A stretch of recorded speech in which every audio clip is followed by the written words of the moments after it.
আসসালামু আলাইকুম শ্রোতা বন্ধুরা, আশা করি আপনারা সবাই ভালো আছেন, সুস্থ আছেন আর রিল্যাক্স রেডির সাথে আছেন। রিল্যাক্স রেডির সাথে থাকতে হলে কী করতে হবে? অবশ্যই রিল্যাক্স রেডি পেজ লাইক দিয়ে অ্যাক্টিভ থাকতে হবে। রিল্যাক্স রেডি অ্যাপ ডাউনলোড করে পৃথিবীর যে কোনো প্রান্ত থেকে শুনতে পারবেন। আর রিল্যাক্স রেডি স্টুডিওতে ফোন দিয়ে কথা বলতে পারেন। নাম্বার হলো 00447583473 আমার সাথে আজকে আছেন দুজন গেস্ট, যাদের সাথে আমরা কথা বলবো প্যারেন্টাল অ্যালিয়েনেশন নিয়ে, তারপর ডোমেস্টিক ভায়োলেন্স নিয়ে। তো পরিচয় হওয়ার আগে আমরা একটা ছোট্ট বিরতিতে যাচ্ছি, বিরতি করে আবার আসছি। আমি হাফসা ইসলাম, আসছি আপনাদের সাথে।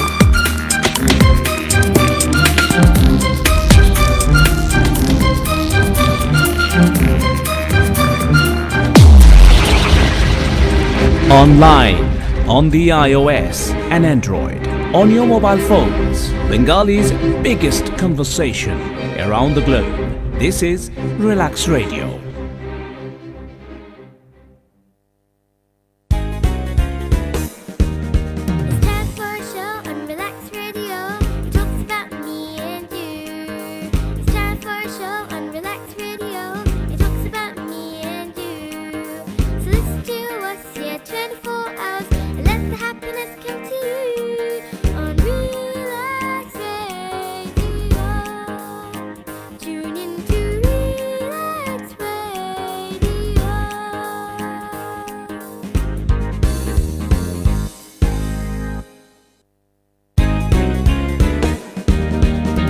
সব মিলে কাজটা ছেড়ে রিল্যাক্স রেডিও শুনি।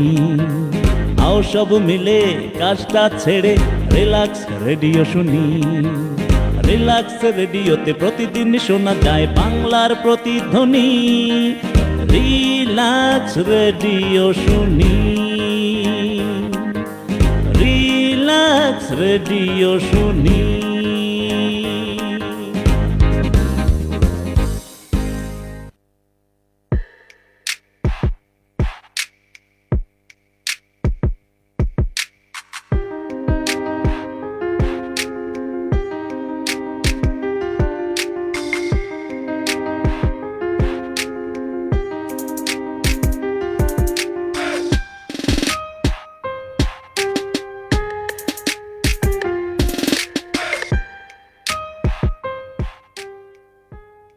শ্রোতা বন্ধুরা, আমি হাফসা ইসলাম ফিরে আসছি আপনাদের সাথে, আর আপনারা আছেন রিল্যাক্স রেডির সাথে। তো আশা করি আপনারা সবাই ভালো আছেন, সুস্থ আছেন আর অবশ্যই রিল্যাক্স রেডির সাথে আছেন। প্রথমত আমি অন্য দিনের মতো একটু ভিন্নভাবে প্রোগ্রাম স্টার্ট করতে চাই। আমি একটা কবিতা আবৃত্তি দিয়ে শুরু করব। আবৃত্তি না, পড়ার চেষ্টা করছি। এটা আমারই লেখা, একজনের রিকোয়েস্টে লেখা হয়েছে এই কবিতাটা। তো কবিতা শুনলেই আপনারা বুঝতে পারবেন এই কবিতাটা কেন লেখা হয়েছে। কবিতাটার নাম হলো বাবাদের আর্তনাদ। ছোটবেলার খুকি কমলতায় হাত ছুঁয়ে দেয়, প্রশান্তিতে আমাদের প্রাসাদ ঝলমলিয়ে উঠে। ললাটে চুম্বনগুলো রাত্রির তারার সাথে আলিঙ্গনে ঘরে তুলে নয়নাবিরাম অবলক্ষণ। কতই না মধুর মধুরিমায় ছিল সম্পর্কের বন্ধন। একদিন বাবা ডাক শুনে বাকরুদ্ধ হয়েছিলাম। হারিয়ে গেছে, উড়ে গেছে সেই সোনালি বর্ণ। আজ আর শুনতে পাই না সেই বাবার প্রতিধ্বনি। দুঃখে কষ্টে গুমড়ে গিয়েছি প্রতিটি পদে এই আমি। লোকে বলে বাবারা নাকি স্বার্থপর, তাদের কোনো অনুভূতি নেই। সাক্ষ্য দিয়ে সর্বতভাবে বাবারা কাঁদে, প্রতিদিনই তারা কাঁদে নিবৃতে একান্ত আপনে। তাই তো উত্থাল মহাসাগরের ঢেউ এই হৃদয়ে, বৃষ্টি হয়ে ঝরে পড়ে নয়নে। আজও বুঝিনি বাবাদের চিত্তের আর্তনাদ, প্রতি মুহূর্তে যা অঙ্গার অকৃত্রিম অফুরান। খারাপ মানুষ আছে দুনিয়ায়, কিন্তু একজনও খারাপ বাবা নেই ধরায়। যেদিকে তাকাই সেদিকে বাবার ছায়া, সারাটা জীবন দিয়ে চলেছে প্রতিধানে। বাবারা পায়, বাবারা নাকি স্বার্থপর হয়। তো এই স্বার্থপরতা বাবাদেরকে নিয়ে কথা বলার একমাত্র কারণ হলো আজকের প্রোগ্রাম। আমরা কথা বলছি ডোমেস্টিক ভায়োলেন্স নিয়ে, প্যারেন্টস অ্যালিয়েনেশন নিয়ে। আমার সাথে আজকে আছেন দুজন গেস্ট। আপনারা দেখতে পাচ্ছেন একজনকে, তাহমিনা কবির, উনি হলেন একজন সলিসিটার। আর সাথে আছেন আবুল রায়হান মালিক, যিনি একজন বাবা, যিনি ওনার লাইফ স্টোরি শেয়ার করবেন আমাদের সাথে। শেয়ার করার পরে ওনার সাথে আমরা ওনার সম্পর্কে জানবো, তারপরে ওনার যে সমস্যাগুলো উনি যেগুলো ফেস করেছেন এইগুলো নিয়ে কথা বলতে চাচ্ছি। সাধারণত আমরা বলে থাকি যে আমরা মহিলারা ডোমেস্টিক ভায়োলেন্সে আক্রান্ত হয়ে থাকি। বাবা বাবা বা একজন পুরুষ যে হতে পারে এটা কিন্তু আমরা সহজে বিশ্বাস করতে পারি না। তো চলুন তার সাথে পরিচয় হয়ে তার কথাগুলো শুনি। আসসালামু আলাইকুম রায়হান ভাই, কেমন আছেন? How are you? Walaikum salam. Thank you very much for inviting me today. You're welcome. And Tamina, কেমন আছো তুমি? এই তো আপু ভালো, থ্যাংক ইউ আমাকে আসার জন্য। হ্যাঁ, তোমার সাথে অনেকদিন পরে দেখা হলো, ভালো লাগছে। আর তোমার সাথে এই প্রথম, হ্যাঁ এই প্রথম আমি এসেছি রিল্যাক্স রিল্যাক্সে। রেডিওতে। তো ধন্যবাদ তোমাকে আসার জন্য, and thank you Abu Bhai for coming in. I'll call you Abu Bhai, Raihan, because I'm so used to calling you Abu That's Bhai. fine. So I'll call you Abu Bhai. So Abu Bhai, if you want to go ahead with your story, and then we'll carry on from there. Okay. The whole idea behind today is to highlight a particular concern that is fairly prevalent in society, in our community, which is to do with male domestic violence, and subsequently what happens in the aftermath of a breakdown of a marriage and divorce, and subsequently what we call alienation, which means loss of contact with your family and particularly your children. So my journey, if you like, started out way back in 1991-92 when I actually got married in Bangladesh.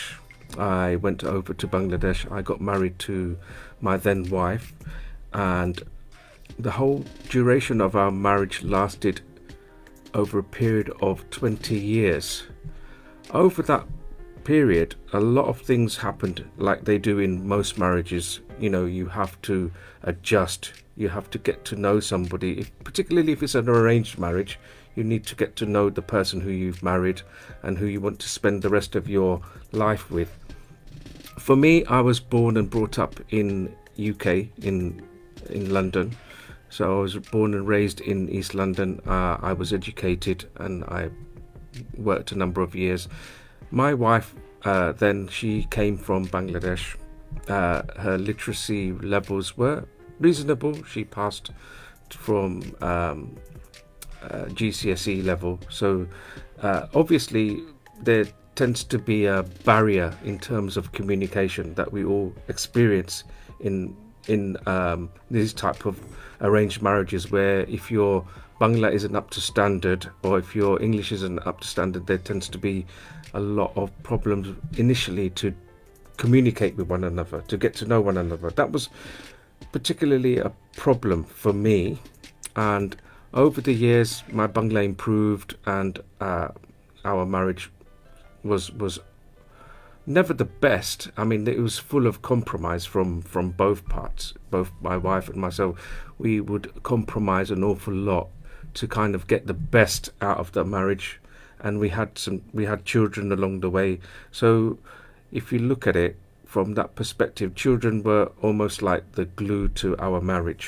So as our children started to grow up, there were additional pressures in terms of getting the work and life balance right. I was the main breadwinner. My wife was a stay-at-home mother, so she looked after the welfare of the family and in particular the children. As you would expect, somebody who comes from abroad, their aspirations are somewhat different. If you look at it in terms of what are they after when it comes to a marriage. We have a fairly nuclear family set up in Muslim Bengali families. What I mean by that, you've got your immediate parents and your siblings, but when it comes to the extended family setup, you have your mother-in-law, father-in-law, and that family. Although they were abroad, it was almost like, for me, the kind of thought was, well, I don't really know them that well yet. They are very much part of my family setup. And the expectation was that I looked after them as equally as well as I looked after my own side of the parents. Yeah. So I was looking after not only my family, my mother at that time, my father passed away fairly quickly in the early stages of my marriage, and I was looking after her family. So if you look at it in those terms, a marriage is structured around economy and finance. So I was already in the early stages starting to feel like this was an imposition. You know, it was like put on me that I had to fulfill that obligation as not only a husband, but a dutiful husband, to the point where I was looking out for her family, although they were many, many miles away in Bangladesh, in Sylhet. It was a bit alien to me. Why would I have to do this? But it was almost like it's part of the deal. I've married you, so can I just stop you there? What was the reason that someone been brought up in this country, and you cannot speak the language? Then why would you go to Bangladesh and get married somebody you don't know, and you don't even speak the language properly? I think a lot of it is down to respecting your parents. My father, my mother considered looking at finding somebody for me in terms of a prospective wife in this country, but it just somehow didn't happen. Mainly because I'd reached the age of 28 by the time I'd finished my education and started working. So all I could see in this country at the time was, you know, girls that were around about 18, 19, potentially 20, and the barrier was a lot of the families were keen on their daughters to embark on their education and reach a stage where they were aspiring to find careers, a career path. So that led my parents to decide that it may well be better for me to get married back home. I didn't have much sway on the decision. As much I'd like to. In hindsight, if I look back, maybe it would have been a better idea for me to pursue that agenda. But at that particular time, my dad was falling seriously ill, and she said to me, Abu, ami mone kori tumi biye shadi korilao amar যতদিন আছে বাকি let me get you married off. আমি তোমার আমার নাতির সাথে দেখা আমার খুবই শখ। মানে প্রত্যেকটা বাবা মার একটা আশা থাকে যে বাচ্চা করে নাতি নাতনি দেখা। So that is the reason why. That's right. So the pressure was on me really to fulfill my dad's last wish to get married, and that kind of became the main focus towards the end of his lifetime. He wanted me to get married and settle down. So we went to Bangladesh. He found somebody that I wasn't fully confident at the time that it would be a suitable match, but time was running out and my dad only took me back home for a certain period of time. And ultimately it was almost like, if you could call it, a shotgun wedding. You know, it was almost like you had to go through with it. We have no other choice. So I've never met her before, never seen her before. I don't know nothing about what she looks like. What she did. I've never spoke to her until the day of our nikah. So I didn't have... আগেকার দিনে কিন্তু এগুলো হয়ে থাকতো। তুমি বলতে পারো? না, এখনো হয় খুব কম। আগে অনেক বেশি হতো। অনেক বেশি হতো। যেমন আমাদের সময়, আমার যখন বিয়ে হয়েছে, সিমিলার আমার বাবা মা চুজ করেছেন, but at least the person was here. I spoke to the person. I kind of got to know him, but আমার বাবা মা আমাকে ওই ইয়েটা দিয়েছিলেন, একটু স্বাধীনতা দিয়েছিলেন। তারপরও যেভাবে মানে যতটুকু আমরা জানি একটা মানুষকে হয়তো একদিন, 2 দিন, 3 দিন, 4 দিন কথা বলে, আসলে কিন্তু বাস্তবে কিন্তু তা হয়ে ওঠে না। And they could be totally different person হয়ে যায়। তো anyway, what I was going to say is that you continue with your story. And so I got married and had to rush back to the UK because I'd taken a certain amount of time off work.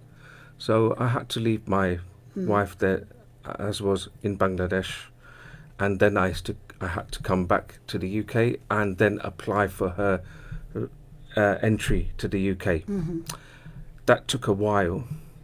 I had to demonstrate that I was solvent. I had work. I actually had to show that I had living accommodation suitable, so that she could come মানে over. থাকার জায়গা, তারপরে financially ওনাকে নিয়ে আসলে আপনি support দিতে পারবেন, ফাইন্যান্সিয়ালি ঠিক আছেন, এইসবগুলা- থাকার জায়গা আছে, তারপরে ওনার টেক কেয়ার করতে পারবেন আপনি, এইগুলোই দেখতে চায় তারা সাধারণত। So all of those criteria needed to be met. It took about a year for her to come over. Okay. So if you see, the infancy of the marriage wasn't really on solid foundation. There was no solid foundations to work from, because I married her and then left her in a matter of days. Didn't really get to know her. Then there was a period of a whole year where we were just, back then there was no WhatsApp, there was no Vivo, there was no, communication in terms of No mobile. social media. No social media. Yeah. So it was all done over the phone or And letter. phone was expensive. Letter writing. So I couldn't write Bangla. She could write Bangla. So I would get Bangla letters and I would reply in English. Could you read?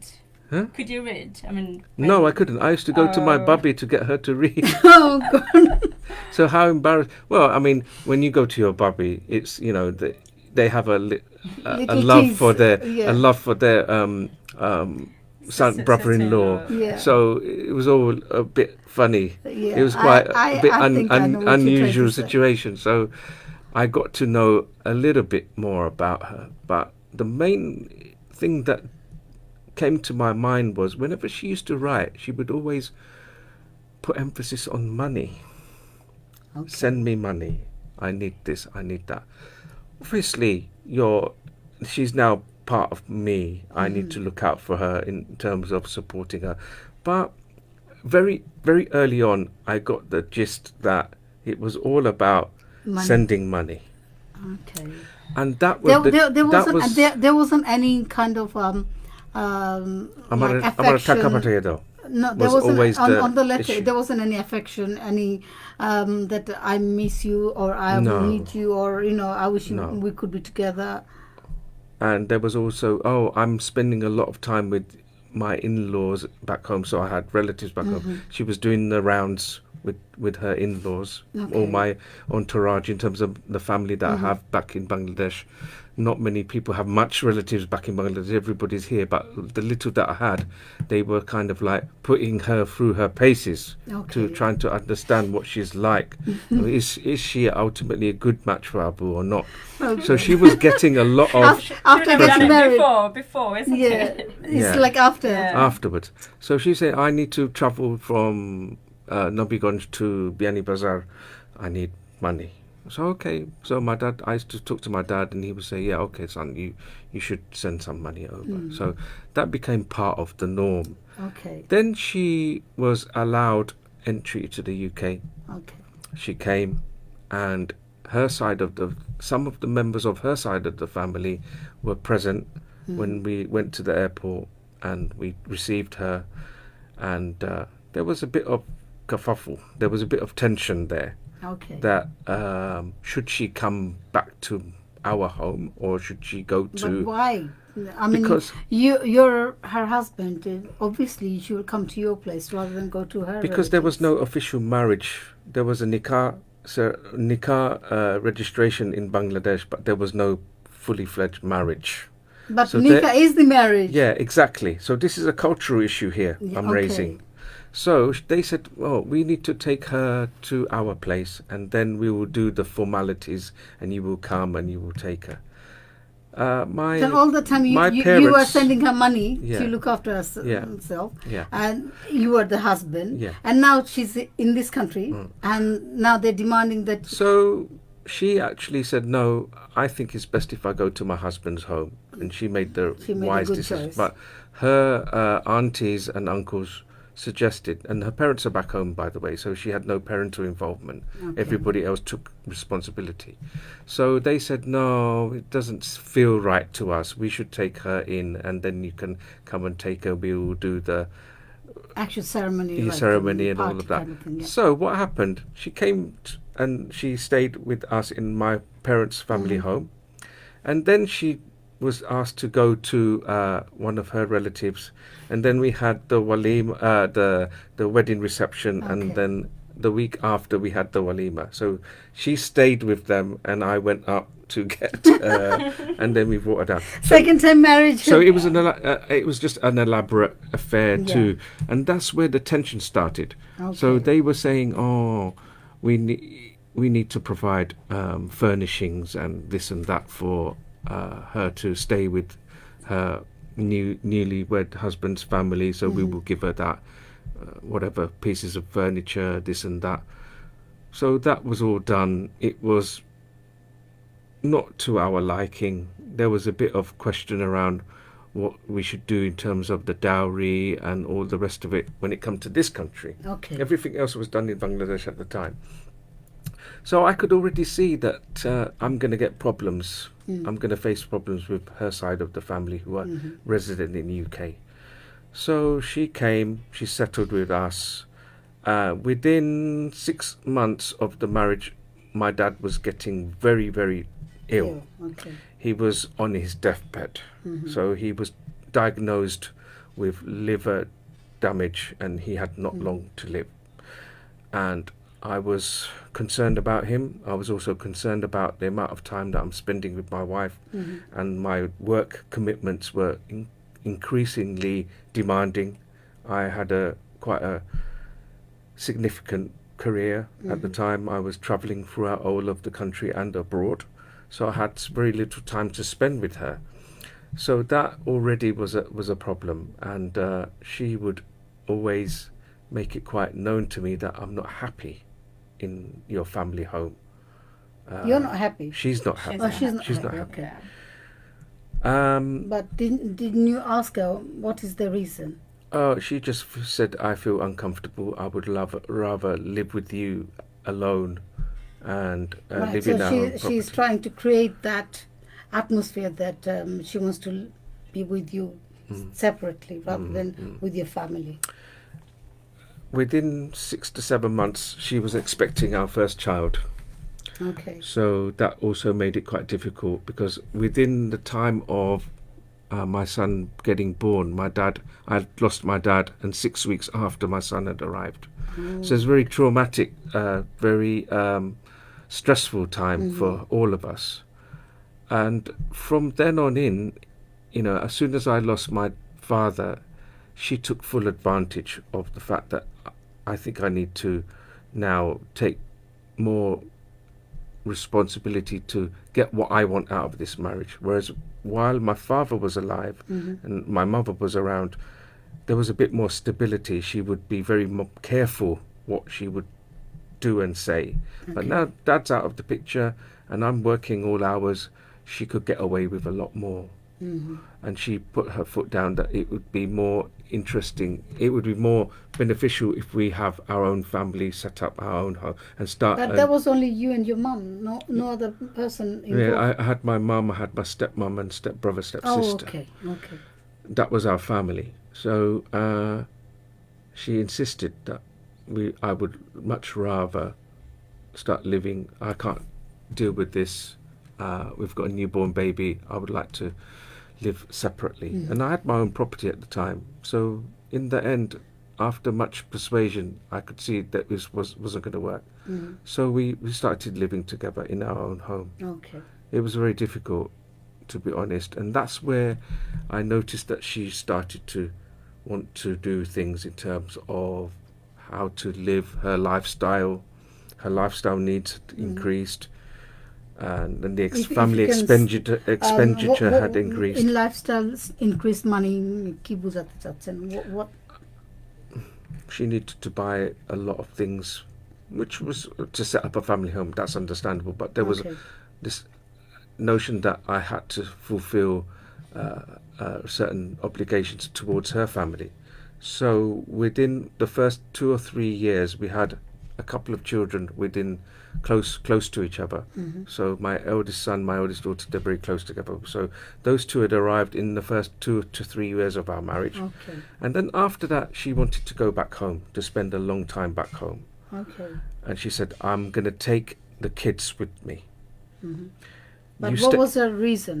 to see her family. She's Okay. missing her family. And you stay here because if you stay here, the idea is you're going to be earning money. Mm. So I can go back home. You stay here and you earn money, and I'll go home and enjoy my time with my family. And in that time, I had sold and bought another house. Okay. So I was earning more money. My standard of living was improving, and I'd sold one house, bought another, while she was abroad. So I'm doing fairly well at the time, and I spent 4 months alone, and she had Okay. spent 4 months in Bangladesh with my two youngest children. In that 4 months, she had, with me not knowing, she had undertook a decision which she didn't involve me, which was to build a basha in Bangladesh for her family. Okay. So she built a basha for her family in Bangladesh. But who was paying for that? Nobody was paying for it. It was all done out of thin air, and the expectation was, this is what my story is, when she came back, she would get Abu to foot the bill. So she went and did it, and she said, I will loan the money, and then I will need to pay the money back. So when she came back after 4 months, I was delighted to have my wife and my children back. And then slowly, she let me realize that, oh, look at these photos. Oh, this is the basha that you've built. You've built. Something that you didn't know You've about. done for your beloved mother-in-law and father-in-law. Wow. And that came at that time in the early 90s. To build a property wasn't that. It was in those terms. It was. It was expensive But now, at that time. in those days, it came to around about £5,000 to £6,000 pounds. And she said to me, "I need to pay that money back. Can you sort something out?" And then she said, "I think we're doing well financially. Take out a loan." Okay. So I was kind of coerced. The word coercion is. Yeah. Tahmina knows the word coercion. It's Coercive very much control. used now in the legal framework. A coercive control is a form of domestic abuse. So coercion started to happen in my family setup, in my marital life. So she would coerce me financially, emotionally, psychologically to get what she wanted. Those were the very early days of this Before we happening. go any further, Yeah. let me find out from Tamina if she can Yes, tell us of course. that domestic violence, when we think about domestic violence, আমরা মনে করি যে মারামারি কাটাকাটি ছাড়া এগুলা মানে মারধর গায়ে হাত তোলা মারধর, কিন্তু ডোমেস্টিক ভায়োলেন্স কিন্তু মারধরের মতো সীমিত না, এটা অনেক বড় পর্যায়ে। তুমি যদি একটু এক্সপ্লেন করো আমাদের দর্শকের জন্য ডোমেস্টিক ভায়োলেন্সটা কেমন বা কিভাবে মানুষ আমরা আসলে এটা তো আমরা ছোটবেলা থেকে শিখে আসি যে বেশিরভাগই যেটা যে হাজব্যান্ড ওয়াইফকে মারধর করছে। ডোমেস্টিক ভায়োলেন্সের শুধু মানে এখানে আসার পরে বা আমার প্র্যাকটিস থেকে যেটা আমি জানতে পারলাম যে ফাইন্যান্সিয়াল কন্ট্রোল, হ্যাঁ, ইমোশনাল অ্যাবিউজ, ম্যানিপুলেশন, এই সবগুলো কিন্তু ডোমেস্টিক ভায়োলেন্সের মধ্যে পড়ে। ফর এক্সাম্পল, আপনাকে কোনো কিছু করতে না দেওয়া, হ্যাঁ, ওই আবু ভাই যেটা বললেন জন্য ওয়াইফ এসেছে বাংলাদেশ থেকে এখানে এসেছে। নর্মালি যেটা হয় যারা আসে এখানে ইমিগ্রেন্ট হয়ে এবং যারা নিয়ে আসেন তারা কন্ট্রোল করে যে তোমাকে আমি নিয়ে এসেছি, তুমি আমার মতন করে চলবে। হ্যাঁ, মারধর করছে না, কিন্তু তার ফর এক্সাম্পল তার ড্রাইভিং লাইসেন্স করে দিচ্ছে না, তার ব্যাংক অ্যাকাউন্ট খুলে দিচ্ছে না, বা তার ভিসা যখন শেষ হবে তখন তার ভিসাটা করে দিচ্ছে না, একটু পরে তাকে করাচ্ছে। হ্যাঁ, তো এইটাও কিন্তু এক ধরনের ডোমেস্টিক ভায়োলেন্স, যেটা এক ধরনের অ্যাবিউজ, ওর যেটা রাইট। হ্যাঁ, কিন্তু আপনার ক্ষেত্রে হয়েছে উল্টো। নর্মালি আমরা যেটা থিঙ্ক করি যে বাংলাদেশ থেকে মেয়েদেরকে বিয়ে করে নিয়ে এসে এখানে আমরা ঘরে ঘরে কাজ করাই, বা যদি বাংলাদেশ থেকে অল্টারনেটিভ যদি ছেলে আসে কেউ এখানে মাইগ্রেন্ট হয়ে, তখন হাজবেন্ডের যে ইনকামটা হয় সেটা আমরা নিজেদের মধ্যে রেখে দিই। হ্যাঁ, সো এগুলো হচ্ছে কন্ট্রোল। এরপর কোথাও যেতে না দেওয়া, কোনো সাথে মিশতে না দেওয়া, ফ্রিডমটাকে একেবারে কন্ট্রোল করে নিজের মতন করে যে হ্যাঁ আমি যেভাবে বলবো তুমি ওভাবেই চলবে, এই সবই কিন্তু ডোমেস্টিক ভায়োলেন্স। আমরা জাস্ট ভাবি যে কোথাও বলে ও আমাকে আমার হাজবেন্ড টর্চার করে বা আমাকে আমার ওয়াইফ টর্চার করে, তোমার wife কি তোমার গায়ে হাত তুলেছে? না। তোমাকে কি গলায় হাত দিয়েছে বা কিছু করছে না? আমরা কি তাহলে ডোমেস্টিক ভায়োলেন্স হলো কি করে? এটাই। So, এই আইডিয়াটা থেকে আমাদের বের হয়ে আসতে হবে। আর যে জিনিসটা হচ্ছে আমরা যখনই ডোমেস্টিক ভায়োলেন্স একটু আগে বললাম যে মনে করি আমি যে মারধর, কিন্তু আরও যে ডোমেস্টিক ভায়োলেন্সের যে সিমটমগুলো যেগুলো তুমি বলছো, এগুলো কিন্তু মানুষ চিন্তা করে না হয়তো বা আমাদের কমিউনিটিতে যে এটা ডোমেস্টিক ভায়োলেন্সের একটা পার্ট হতে পারে। যে যেটা তুমি বলা যে শ্বশুর শাশুড়ি বউর উপরে হ্যাঁ, অত্যাচার ওটা করা, তাদেরকে domestic violence। ফাইন্যান্সিয়ালি সাপোর্ট না করা, একটা হাজব্যান্ড বউকে ফাইন্যান্সিয়ালি সাপোর্ট না করা, তারপর ইমোশনালি ব্ল্যাকমেল করা, ম্যানিপুলেশন করা, এগুলো কিন্তু part of the domestic violence. তো এই ধরনের মানুষ যদি কেউ যদি ইয়ে করে বলে গিয়ে, তাহলে তারা কাকে গিয়ে বলতে পারে প্রথমত? ওকে, এটা খুবই ডিফিকাল্ট, কারণ একটা মেয়ে যখন কাউকে গিয়ে বলে এটা সবাই বিশ্বাস করে। কোথাও গিয়ে মানে একটা পুলিশকেও যদি গিয়ে বলে যে আমার, বা ডক্টরকে গিয়ে যদি বলে, নার্সকে গিয়ে বলে যে আমার হাজব্যান্ড আমাকে মারধর করেছে বা আমাকে টর্চার করে, এটা বলা যায় এবং বিশ্বাস করে। হ্যাঁ, বেশিরভাগ ক্ষেত্রে আমরা সেটা বিশ্বাস করি। কিন্তু একটা পুরুষ মানুষের ক্ষেত্রে প্রথমত পুরুষরা ওপেন হতে পারে না। ওরা ভাবে যদি অল্টার ইগোটা হয়তো কাজ করে যে আমি একটা পুরুষ মানুষ, আমি নির্যাতিত হচ্ছি আমার ওয়াইফের হাতে, আমি কিভাবে সেটা বলি। হ্যাঁ, ওরা ভাবে যে ওদের যে পৌরসত্ব যেটা, ওটা হয়তো ওটাতে আঘাত লাগে। এটা একটা দিক।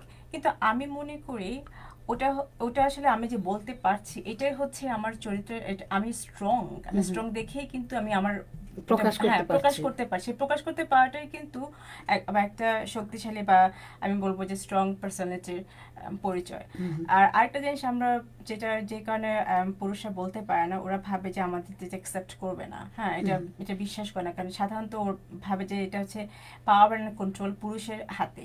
কিন্তু এখন আমি মনে করি 30 years or 40 years এর মধ্যে অনেক চেঞ্জ হয়েছে। এখন ডোমেস্টিক ভায়োলেন্সের রেশিওটা পুরুষদের কিন্তু 1/3, মেয়েদের অবশ্যই মেয়েদেরটা বেশি সেটা হয়েছে। আস্তে আস্তে আমি সারপ্রাইজড হব না যদি আরো 30 বছর পরে হাফ হয়ে যায়, কারণ এটা এখন মেয়েরা মানে বাড়তেছে, এটা বাড়ছে, এগুলো দিনে দিনে বাড়ছে। কিন্তু এই যে মহিলারা যে ব্ল্যাকমেইলিং করা, মহিলার ইমোশনাল ব্ল্যাকমেইল, হয়তো বাচ্চা দিয়ে, হয়তো বা কোনো একটা জিনিস দিয়ে তারা ব্ল্যাকমেইলিং করা, যেটা আবু ভাইয়ের সাথে হয়েছে। তার ওয়াইফ অলরেডি বাংলাদেশে বাসা বিল্ড করে রেখে আসছে, কিন্তু তারপরও আসার পর বলতেছে এটা তোমার বাসা, দেখো এরকম। এই যে জিনিসগুলো করা অটোমেটিকলি, এটা কিন্তু যে লেস এডুকেটেড বা হাইলি এডুকেটেড বা কে রিচ কে পুয়ার, এটা কিন্তু আসলে এটা ডিপেন্ড করে। আমি অনেক সময় ভাবি ও আচ্ছা হাজব্যান্ডটা অনেক বেশি এডুকেটেড, ওয়াইফটা একটু লেস এডুকেটেড, এই জন্য বোধহয় হাজব্যান্ডটা টর্চার করে। কিন্তু ঘটনা অনেক সময়, যেমন আবু ভাই যেটা বললো যে এটা হয়, অনেক সময় দেখা যায় ওয়াইফের কোনো এডুকেশন নেই, স্টিল সে তার অনেক হাইলি এডুকেটেড হাজব্যান্ডকে কন্ট্রোল করছে। আবার অল্টারনেটিভলি ওয়াইফ খুব হাইলি এডুকেটেড, হাজব্যান্ড হয়তো লেস এডুকেটেড, বাট স্টিল সে তার ওয়াইফকে কন্ট্রোল করতে পারছে। সো এটার কোনো ডেফিনিট কোনো ক্যারেক্টারিস্টিক্স নাই যে এটা ইন্ডিভিজুয়ালের উপর ডিপেন্ড করে যে দুইটা পার্সোনালিটি, দুইটা মানুষ যে দুজন একসাথে যে কাপল, প্রত্যেকটা মানুষের জীবন কাহিনী কিন্তু আলাদা। আমরা একজনকে দেখে আরেকজনকে বিচার করি, এটা কিন্তু আসলে উচিত না। হ্যাঁ, তো আমি আর কিছু কথা বলতে চাই, if I can. Yeah, sure. So just to establish what Tahmina said, I want to make that conclusion myself as well, what she's just concluded in terms of the dynamic between the husband and the wife. Not all marriages are the same. I fully accept that. And the reasons for what happened in my situation, I look back and I reflect on it, and I can truly say that we as youngsters, young men and young women, in those years, I'm talking about in that time, in that era of the early 90s, when a lot of second generation residents in this country were starting to get married. This scenario was quite prominent, whereas now we've got to the second to the third generation. There's more kind of knowledge, there's more kind of framework around marriage. A lot of people are more educated, and there's a gender equity as well, and people follow their religion as well. That's also, you tend to notice a lot of marriages now, they are steeped in not just culture, but they're steeped in religious doctrines, which people have started to adopt a lot more. So youngsters who are getting married are a lot more knowledgeable around the whole notion of what's right and wrong when it comes to marriage. But then again, that's taken to the extreme also. And that's also used as a bargaining chip when it comes to the parents. But I won't go into that yet. My story is I was a dutiful son to my parents, and I wanted them to be happy with me in terms of what they would decide for me. I kind of left that to them. In hindsight, maybe in these days, that's not the done thing. I mean, you'd have Daughters done it and sons differently. think differently around this. There's a lot more. They're more empowered to come back to their parents and say, no, I've chosen my partner. You have to approve them, and then we'll do the rest. Whereas in our day, it was a lot more, Acha, Amma, but you decide, and I'll go with it, whether I like it or not. So there's that difference in our time and now. Yeah. And we now as parents, I'm a parent now, and I see that there's a lot more difference in how we approach marriages. So my fundamental point here is we were not equipped to deal with the idea, the concept of marriage, how we should be, how we should behave, how we should treat one another. If we were, then I think a lot of things may not have got out of hand. And I would could it have be- been able to be more assertive in my marriage. Likewise, I could draw some more boundaries of what's right and wrong. And equally, she could have had some kind of expectation that I would be prepared to meet. Do you see what I'm saying? Yeah. So now the story is over the period of the 20 years, our marriage started to disintegrate because of those coercive tendencies, most of which were financial and emotional. So towards the end of my marriage, she waited as long as she possibly could. And once the children had grown up to a stage where they'd fulfilled their educational pursuits and then got into work, that's when she said to me, you're no longer part of this Needed. family. And we would have more and more heated arguments over a lot of different things, and she would use that as a way of saying, I really don't want you to be part of the family anymore. And it resulted in me leaving the family home. I didn't take that decision lightly. I had to do it for the fact that I had 5 children by then, and their mental health and well-being needs needed to be put to the forefront. Of course. And I thought, if it's a toxic environment, if it's an environment where the children are uncomfortable, surely if one person is removed from that environment, then the things will come back To normal. to normal for them. So I put them first. I put my children first. And I thought the marriage is not workable. We tried a number of steps to get mediation, and we got involved relatives and things like that. It didn't really do much in terms of helping. So ultimately I was asked to leave, and it was not a very, very difficult time for me, because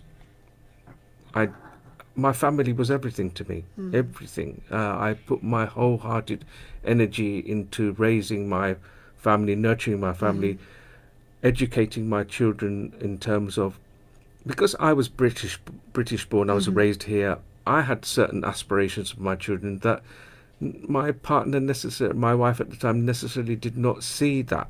Of course. She didn't really put emphasis in that. I mean, I was doing the school runs, I was doing the parents' evenings, I was doing a lot of extracurricular activities with my children, homework club, taking them here, taking them there. As they got older in terms of their teenage years, I would be asking them to shadow me when it comes to my work. I was doing a lot of community development work where I was coming into contact with various different types of people in society. And I thought my children should get a feel for this. Of course. Just getting education is one thing, but getting experience and the ability to be confident and to talk with people and to get on with people and help people, use your skills that you've acquired through your schooling and your college and university, put that into practice. So I would always encourage my children to come out and see what I did. I worked in public health, I worked in community development. There was ample opportunities for my children to volunteer. So my son got in, he was into graphic design. I got him into community groups where he could lend a hand and help them. And he did it for free. In the charity sector, there's not much money floating around. But this is something he can gain experience. I did it purely because he could gain experience. And my daughter, she was very talented. She could do face painting and henna. So I would take her to all the community events in the council would hold, and she would be paid for those types of work. So she got a name for it. Oh, Abu's daughter. We're going to get Abu's daughter because she's good. And for me, it was I was proud that my children could go out and do that. And to this day, I still reflect on that, and I think they've gone into careers now where, had it not been for all of those little experiences, I think they may not have stood a good chance in pursuit and in excelling in their career. My son is now a media and press officer for a big charity. Wow. My daughter is a teacher, and she's living abroad with her husband. So I take pride in what I've managed to achieve for my children. Although I'm an absentee father, the term absentee doesn't necessarily mean that I'm absent in mind, but I'm always there for my children. I'm always concerned about them, because I have, through what we'll talk about later, is being taken away from your family home. What is that like? What are the dynamics around that? I still feel for my children. I somehow I know what they're up to. Even if I don't go looking, I will somehow. You get to find out. I get to find out. ওরা কি করছে, কি অবস্থায় আছে, কোথায় আছে. I think it's just it automatically, as a father, as a parent, you feel that automatically একটা instinct চলে আসে যে আমার বাচ্চারা ভালো আছে, সুস্থ আছে, বা এই জায়গায় আছে, কেউ না কেউ এই ইনফরমেশনগুলো দিয়ে দেয়. I'll come to Tahmina now. Tahmina, usually, like what Abu Bhai was saying about his story, usually what happens is he had to leave home. Majority of the time, it happens. It's fathers. A father has to work hard from the home, but mother stays with their children. Why do you think this happen? এটার হওয়ার কারণ কি? কারণ সব বাবারা তো হয়তো একজন খারাপ থাকতে পারে, সব বাবারা তো খারাপ না. মারা কি করছে এগুলো তো তারা জাস্টিফাই করার আগে কিন্তু তারা বাবাকে সরায় দেয় বা বাবারা চলে যায়. এটার কারণ কি? বাবারা চলে যায়, হ্যাঁ, ওটা এমনিতে কিন্তু আসলে বাবাদেরকে মানে চলে যেতে হবে না, কারণ যদি দুজনেই হাজবেন্ড ওয়াইফ দুজনেরই কিন্তু এটা প্রপার্টি, দুজনেরই এখানে থাকার রাইট আছে.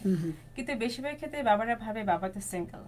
এখন যদি একটা মাকে তো বাচ্চাগুলো নিয়ে বের হয়ে যাওয়াটা কিন্তু একটা বাবা কখনই সেটা চাইবে না. বাবা চায় যে ঠিক আছে বাবা আমি বাইরে থাকি, তোমরা ভালো থাকো. বেশিরভাগ ক্ষেত্রে বাবার ওই স্যাক্রিফাইসটাই করে, কারণ একটা বাসায় থেকে কোন্দল ঝগড়াঝাটি এগুলো হওয়ার চেয়ে বেটার আমি বের হয়ে যাই. হ্যাঁ, আমি বের হয়ে যাই. বেশি ম্যাক্সিমাম বাবারাই সেটা করে. কিছু কিছু বাবা আছে যে না আমি থাকবো এখানে, ঝগড়াঝাটি যাই হোক আমি থাকবো, আমি ঘরে থাকবো, ফাইট করবো. এবং অনেকে এটাও ফাইট করে যে কোর্টে অ্যাপ্লিকেশন করে অকুপেশন অর্ডার আমরা যেটাকে বলি, যে কে থাকবে, এই ঘরে থাকার রাইটটা কার, মায়ের নাকি বাবার. তো বেশিরভাগ সময় কোর্ট যেটা করে মানে মাদেরকে আসলে ন্যাচারালি, যেহেতু বাচ্চারা মায়ের প্রতি অ্যাটাচড বেশি থাকে, বাবার প্রতি অবশ্যই থাকে, কিন্তু এটা আমি নেচারের একটা বলবো আমি, যে কোর্ট সবসময় বেশি মাকে প্রাধান্য দেয়, যে বাচ্চাদের মাকে অনেক বেশি প্রয়োজন. আর বাবা যদি চায় তখন একটা শেয়ার্ড কাস্টাডি অথবা কন্ট্যাক্ট অর্ডার, যে একটা নির্দিষ্ট সময়ে বাবা এসে দেখতে পারে. কারণ বেশিরভাগ সময় তো বাবারা বাইরে থাকে, কাজে থাকে, কিছুটা সময় তো অ্যাবসেন্ট থাকে. ওই জিনিসগুলো চিন্তা করেই কিন্তু কোর্ট ওভাবে অর্ডারটা দিয়ে থাকে. কিন্তু বেশিরভাগ ক্ষেত্রে যদি একটা বাবা চায় যে সে বাসায় থাকবে, সে চাইলে কোর্টের প্রোটেকশনটা নিতেই পারে, অকুপেশন অর্ডারের জন্য অ্যাপ্লিকেশন করতে পারে কোর্টকে. এরপর কোর্ট সবকিছু বিবেচনা করে দেখবে যেখানে ডোমেস্টিক ভায়োলেন্সটা আসলে ডোমেস্টিক ভায়োলেন্সের ভিকটিম কি মাটা হয়েছে নাকি বাবাটা হয়েছে, ফ্যাক্ট ফাইন্ডিং হিয়ারিং হবে, সবকিছু বিবেচনা করে তারপর কোর্ট ডিসিশনটা দেয়।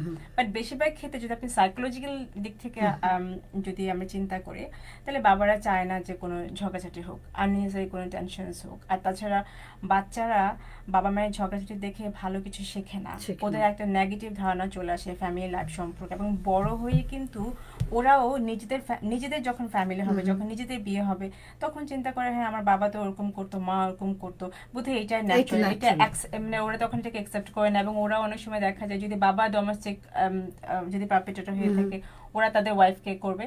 আর যদি ওয়াইফ হয়ে থাকে বা একটা মেয়ে হয়ে থাকে, তখন দেখা যায় হ্যাঁ আমার বাবাকে তো আমার মা এরকম করতো, আমার বাবা তো সহ্য করতো, বোধহয় আমিও সেমটা আমার হাজব্যান্ডকে করি, আমার হাজব্যান্ডও সহ্য করবে। সে নর্মাল হিসেবে এই জিনিসগুলো করে অ্যাকসেপ্ট করে নেয়, যদি ওরা না বুঝে আর কি বাউন্ডারিটা।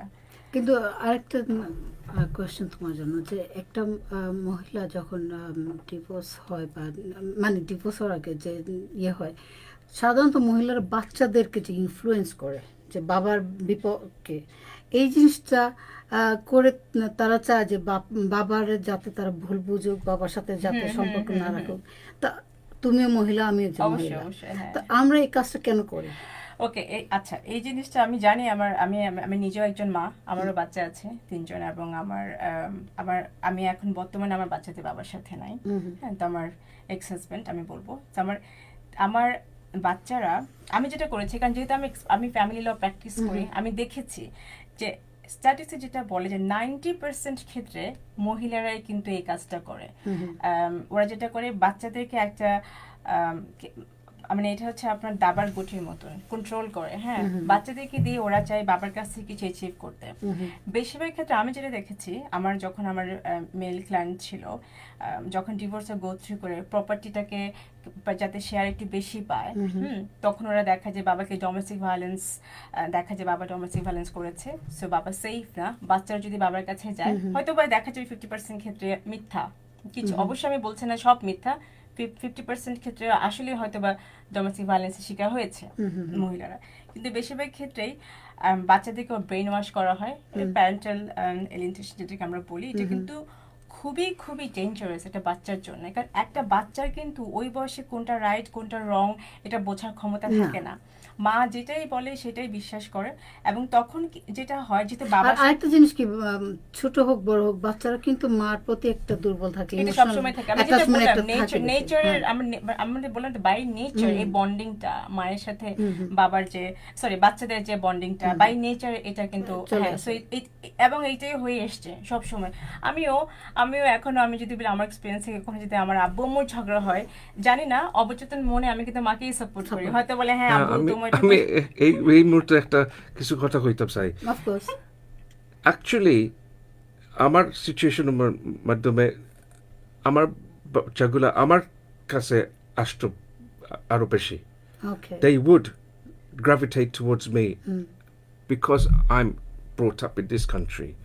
I have all they can relate to you. They could relate to me more, and they would come to me for certain things that they wouldn't necessarily come to their mum for, right? They couldn't talk to.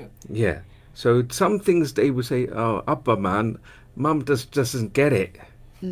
So I understand that. You know, they I would say we would have that kind of jargon talk. You know, so they would, Abba man, mum just doesn't get it. You know, I want to do this. She doesn't understand. Why can't I stay out until such and such a time, for example? So, actually, I would contest that. No. I am saying not. But majority of but your one is exception. I'm talking about normally. Normally, yeah. Yeah, normally that happens. But you have to instill that in your children, actually, to be able to want to ask their dad for things, as well as not only just Dad going has to to be mum. accessible. Dad has to be accessible, and absolutely. In our family setup, I mean, you have to become a friend to your children. Then in our family setup, even this day and age, dads are not accessible. No. I made it my business to be accessible to my children. I took a pay cut. I lost a national job. I took voluntary redundancy. I came and I thought, I'm going to work locally. I'm going to be involved in my children's upbringing. I missed the first 2 years of the first two that after they were born. for me, that's a big deal. Yeah, I mean, okay, frankly speaking, the sacrifices that you have made, I don't think many could make that, even though they want to. So it will depend. Obviously, I do salute you for that. But okay, the other thing is because your children have spent more time with you, they have more attachment to you rather than the mom. So, for example, I'm a working lady. So at times when I was with my previous husband, I was out full time, probably 9 to 5, because I have to get up early in the morning to go to court. I leave at 7:30 and then come back home at 8. I appreciate. So at that I can time, feel for you. yeah. I was out from 7 till 7. Yeah. So at that time, so I was opposite. So at that time, probably I was the man in the house. So my children You would wore spend. trousers. She's still wearing trousers. You're still wearing When I came trousers. to my office, Well, you actually, wouldn't I just expect thought me- I'd used capitalise on the fact that you're wearing the you- trousers. in the You family. wouldn't expect me to wear shari in the office. Then I would lose all my clients. She does They would just- normally. My sister over there. I do when I go to functions, isn't it? Yeah. Hafsa? I always wear sharis, but then obviously my clients will run away. Oh, she's wearing a shari. but when, I mean, I'm saying the time you spent. You know, like for example, when we were brought up, I mean, we spend more time with my mum than my dad. My dad used to come after like 10, 11, and then we had very little time. But still, we have the same love and affection for my dad than, you know, it's the same that we have for my mother. But, you know, that's a very good point. I mean, because of those reasons, I used to overcompensate because I knew when I grew up, my dad spent very little time with me. He was out there working in the sweatshops, earning his crust, earning his money to send back home, not to spend on us. Same old story. But me, I thought I need to spend that time with my children because I missed out in my childhood. Of course. Yeah. The fatherly contact and the fatherly love. I wanted to give that to my children. So it's a natural thing to do. I think there's no such thing as perfect parenting. No, there isn't. You There can't. You can't and there's measure no it. actually the maternal instinct kicks in, and you ladies make a really good job of raising your children. More so, I will put my hands up and say, mums, in terms of raising their children, do a damn good job compared to their dads. But I feel that dads who are listening, fathers who are listening out there, you need to take more active role roles in the- raising in your the children. upbringing of It's your not just children. about buying them a PS4 game. It's just not Yeah. about giving them money to go to the cinema. No, you spend time with them, nurture them. Have that kind of bonding. They need Yeah. to take some of your ideals, some of your aspirations, what you want for yourself. That needs to be transmitted to your children. It has to. It's spending quality time rather than spending quantity of gifts. I mean that's we always lecture about that. Sometimes you spend 24 hours a day, but it's not quality time. So not just spending time; it has to be quality time. You know, sometimes we have full-time mom. Looking after the children in the house. Of course, I salute. My mom is still a housewife, and she raised us differently. So even though you are with your children 24 hours, your children are more attached to the dad than you because probably those timing are not quality. You know, so it varies. It varies just because children are spending more time with the dad or with the with the mom doesn't mean that will have more attachment to either of them. So it will depend. I mean, as I said, every relationship is different. Every marriage is different. And parents, how they raise their children, you cannot measure. You cannot say, it's a bad parent or a good parent. Of course, the parenting skills are different. We should learn. For example, in our country, it's acceptable that we are child, as a child, you are bitten by your parents. And sometimes I say, if I wouldn't have bitten by my parents, probably I wouldn't have reached to the stage where I am now. But if you think that you're in the UK, it's a child abuse. So we have been abused as a child in Bangladesh, if you say. But then they're not bad parents. Because that's what they have learned from their parents. So, but nowadays, people are changing. Don't you think it worked আমরা আমাদেরকে যে আমাদের বাবা মারা থাপ্পড় ওটা তো দিছে বললাম, ওটা কাজে আমি তো লেগেছে এখনো মাঝে বলি, মাঝে থাপ্পড়গুলো আমি তো মনে ওইটাও পড়তো বলি যে যে খাইছি। আমি পড়তে বসতাম না, আমার আব্বু আমাকে রাতে 2টা 3টা বাজে ঘুম থেকে উঠে মেরে মেরে আমাকে হোমওয়ার্ক করাতে, কর তুই এগুলা, তারপর সকালবেলা আমি আবার 7টা বাজে স্কুলে মানে করে যেতাম আমি ঘুম ঘুম চোখে। ওটা যদি না করতো তাহলে তুমি আজকে এই পজিশনে তামিনা আসতে আসতে পারতাম পারতাম না। না। হ্যাঁ, কিন্তু কিন্তু আমরা এইগুলা বিহেভিয়ার টলারেট করছি আমরা no মা no no বাবার, no no what I'm saying, আমরা চ্যালেঞ্জ করছি না no, আমরা no, মা no, বাবার, no, we didn't challenge but them. now, Now- listen, now even my parents, I very, very rarely raise hands on my children. Once, my little one, I think you've sent to her, he's in year 3. So I told him, can you do, sit up, like for, I said 50 times, but after 3 or 4 counts, I said, okay, let's go. And then he went to school, and then he told his teacher, my mom made me do it. And then they called me. They That's had right. a meeting. It's Charlie, but how is it Charlie abusing? I mean, luckily there was one, Jamaican lady. She was also a teacher, and she said, "Look, our culture is different. I did not touch him, nothing. I just said, can you do push-ups? So hand you holding your ears, so kind of a punishment, physical." আমরা তো করছিলাম এগুলা। Kandoria I remember wash doing- color, I remember having to but I do did that. not hit him, nothing. But then in our country, it's different. So it's the perspective is different, and and then the culture that you are brought up, everything. But so I wouldn't say my parents that they were bad parents, even though they So this is, but then here, if I do hit my children, I would be labeled as a bad mom. So it depends. It depends course. where you're brought up as well. Of course. Yeah. Let us take a break for 2 minutes and then we should come back again. So শ্রোতা বন্ধুরা, আমরা একটা ছোট্ট বিরতিতে যাচ্ছি, বিরতির পরে আবার আসছি, আপনারা কেউ কোথাও যাবেন না।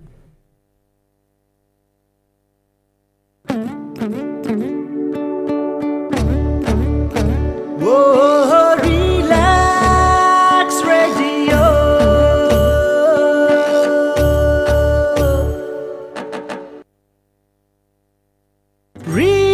Relax radio.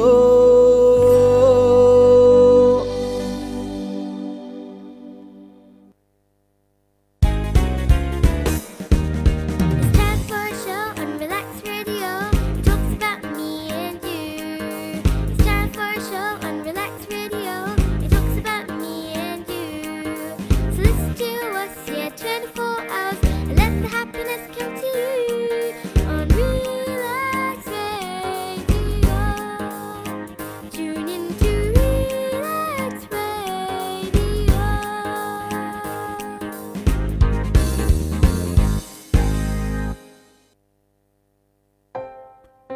Do you have passion for media? Do you like talking to people? Do you enjoy talking to people?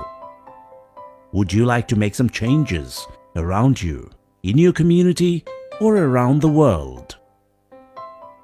Well, Relax Radio is looking for presenters.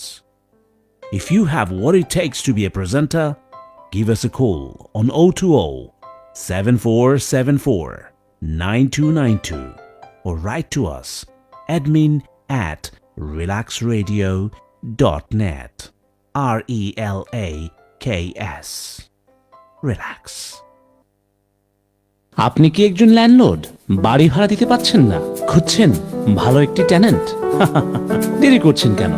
আজই যোগাযোগ করুন রিল্যাক্স লেটিংস।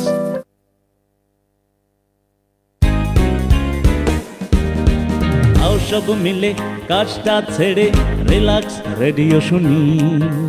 আও সব মিলে কাজটা ছেড়ে রিল্যাক্স রেডিও শুনি। রিল্যাক্স রেডিওতে প্রতিদিন শোনা যায় বাংলার প্রতিধ্বনি। রিল্যাক্স রেডিও শুনি। রিল্যাক্স রেডিও শুনি।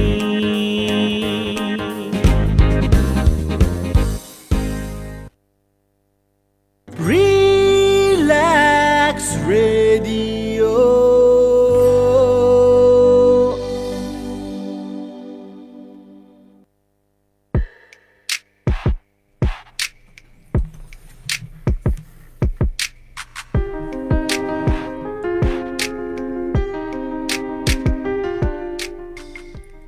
So শ্রোতা বন্ধুরা, আমি হাফসা ইসলাম ফিরে আসছি আপনাদের সাথে, আর আপনারা আছেন রিল্যাক্স রেডিওর সাথে। আমার সাথে দুজন গেস্ট আছেন, আবু রায়হান মালিক আর তাহমিনা কবির।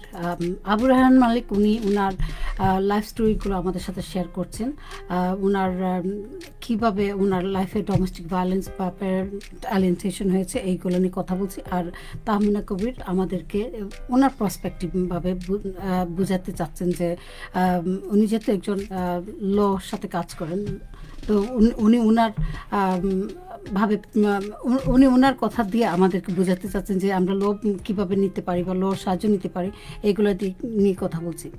তো Tahmina, before we went to the break, আমরা বলছিলাম যে বাচ্চাদের মায়েদের কথা, যে মায়েরা কীভাবে ইনফ্লুয়েন্স করে বাচ্চাদেরকে, সব শেয়ার করছিলাম। ইন আ লো তারা যদি ফাইন্ড আউট করে যে কোনো মা এরকম বাচ্চাদেরকে ম্যানিপুলেট করছে, এটার জন্য কি কোনো আছে? হ্যাঁ, যদি ক্রিমিনাল অফেন্স হিসেবে দেখা যায়? ক্রিমিনাল অফেন্স হিসেবে না, কারণ একটা বাচ্চাকে ক্রিমিনালাইজ করবে না, বাচ্চা না, বাট মা, সরি হ্যাঁ বাচ্চার মাকে, কারণ মায়ের প্রয়োজন আছে বাচ্চাদের লাইফে। ওরা যেটা করতে পারে, সোশ্যাল সার্ভিস ইনভলভ হতে পারে। যদি বাবা কমপ্লেইন করে যে আমার বাচ্চাদেরকে কোর্সে কন্ট্রোল করা হচ্ছে, বাচ্চাদেরকে এলিনেটেড করা হচ্ছে, তখন কারণ বাচ্চারা কিন্তু একটা ভিকটিম। এখানে কিন্তু তিনটা পার্টি, একটা হচ্ছে যে করছে এলিনেশনটা, এবং যে এলিনেটেড একটা প্যারেন্ট, আর মাঝখানে হচ্ছে বাচ্চারা যেটা প্রোগ্রাম, মানে ওরা হচ্ছে মেইন ভিকটিম। হ্যাঁ, তখন সোশ্যাল সার্ভিসে ইনভলভ হয়ে যেটা করতে পারে, বাচ্চাদেরকে কিন্তু মায়ের থেকে আলাদা করতে পারে। যদি এটা প্রমাণ হয়, ওরা তখন অ্যাসেস করতে পারে বাবার সুটেবিলিটি প্যারেন্টিং হিসেবে, তখন এটা বাবার কাছেই দিয়ে দিতে পারে। যদি খুব সিরিয়াস যদি হয় ইস্যুটা, মাইল্ড হলে ওরা হয়তো মাকে ওরা বাচ্চাকে একটা চাইল্ড প্ল্যানে রেখে দেয়, যে ওরা টাইম টু টাইম মায়ের সাথে কথা বলে, মাকে ওরা ট্রেনিং দেয়, তোমরা এটা করবে না। আমরা সহজ ভাষায় যেটাকে আমরা ব্রেন ওয়াশিং বলি, বাচ্চাদেরকে যদি ব্রেন ওয়াশ না করে, এই জিনিসটা করে। তো এটা পুরোপুরি এটা তো পরে আসে, ব্রেন ওয়াশটা তো পরে আসে, মানে পরে আসে ইন দ্যাট সেন্স যে অলরেডি কিন্তু মা বাচ্চাদের ব্রেনটা ওয়াশ করেই ফেলছে প্রথম পর্যায়ে, যাতে বাচ্চারা বাবাকে অপছন্দ করে। তাদের দেখানো হয় যে বাবা যে তাদেরকে ফিজিক্যালি অ্যাবিউজ করেছে, এগুলো দেখানোর পরে কিন্তু বাবাদেরকে সরাই দেওয়া হওয়ার পরে তারপরে তো এইগুলা চলে আসে। কারণ যখন এই ঘটনাগুলো ঘটে, তখন কিন্তু বাচ্চাদের অলরেডি মাথা পুটিন করা হয়ে গেছে।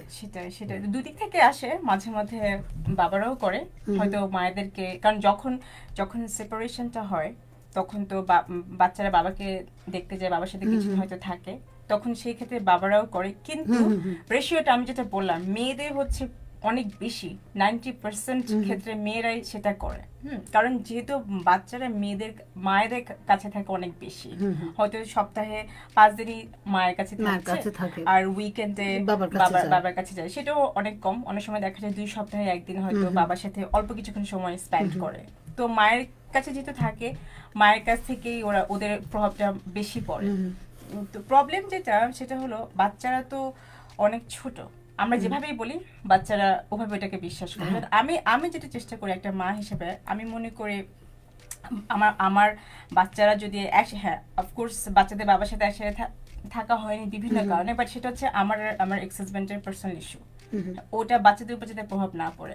কারণ একটা বাচ্চা যখন একটা হ্যাপি মাদার দেখে এবং একটা হ্যাপি ফাদার দেখে, বাচ্চাদের কিন্তু ওই ডিভোর্সের এফেক্টটা খুব বেশি পড়ে না, মেন্টাল গ্রোথে কিন্তু হেলদি হয়। কারণ আমিও চেষ্টা করি, যখন আমার এক্স হাজব্যান্ডের বাসায় আমার বাচ্চারা যায়, যেন আমার এক্স হাজব্যান্ডের যদি ওয়াইফ থাকে, তার সাথে আমি আমার যে ফ্রেন্ডলি রিলেশনশিপটা রাখার চেষ্টা করি। কারণ ওখানে গিয়েও যাতে ওরাও ব্রেন ওয়াশ না হয়, প্লাস আমার এখান থেকে যদি কোনো কিছু না হয়, ম্যাচুরিটি আমরা যেটাকে বলি ম্যাচুরিটি দেখানো।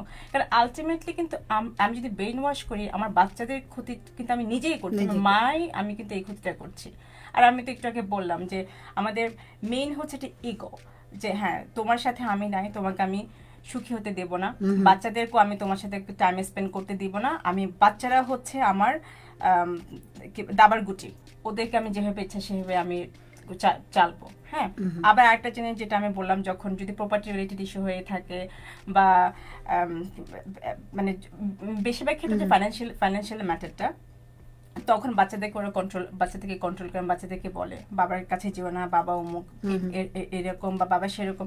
তখন যেটা হয় বাচ্চাদের মানে অটোমেটিক ওই ধারণাটা জন্মায়, ওই বিলিফটা নিয়েই ওরা কিন্তু বড় হয় এবং আস্তে আস্তে ওরা নিজেরাই বাবাকে ঘৃণা করা শুরু করে, বাবার কাছ থেকে দূরে চলে আসে। আমি দেখেছি অনেকগুলো অ্যাপ্লিকেশনে, আমি বেশিরভাগ ক্ষেত্রে অনেকে বাবাদের জন্য যখন কাজ করেছি চাইল্ড কন্ট্যাক্টের ক্ষেত্রে, সোশ্যাল সার্ভিস থেকে ওরা যাচ্ছে তো বাচ্চারা বলে যে আমার বাবাকে আমি দেখতে চাই না, কিন্তু এটা আসলে ওদের নিজের কথা না।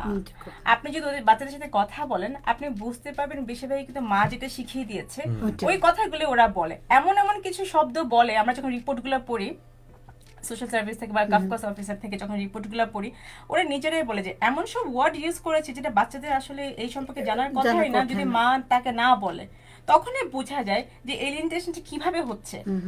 আপনার মানে একটা বয়স আছে প্রত্যেকটা, যেমন ধরেন একটা 16 বছরের বাচ্চা, আমার মেয়ে যে বড় মেয়ে, ও যেভাবে বুঝবে আমাদের রিলেশনশিপটাকে, আমার ছোট ছেলে কিন্তু ওটা বুঝবে না। আমার ছোট ছেলেকে আমি এখন যতই বলি না কেন, ও বাবার সাথেও সময় স্পেন্ড করতে চাইবে, মায়ের সাথেও সময়টা স্পেন্ড করতে চাইবে ইকুয়ালি।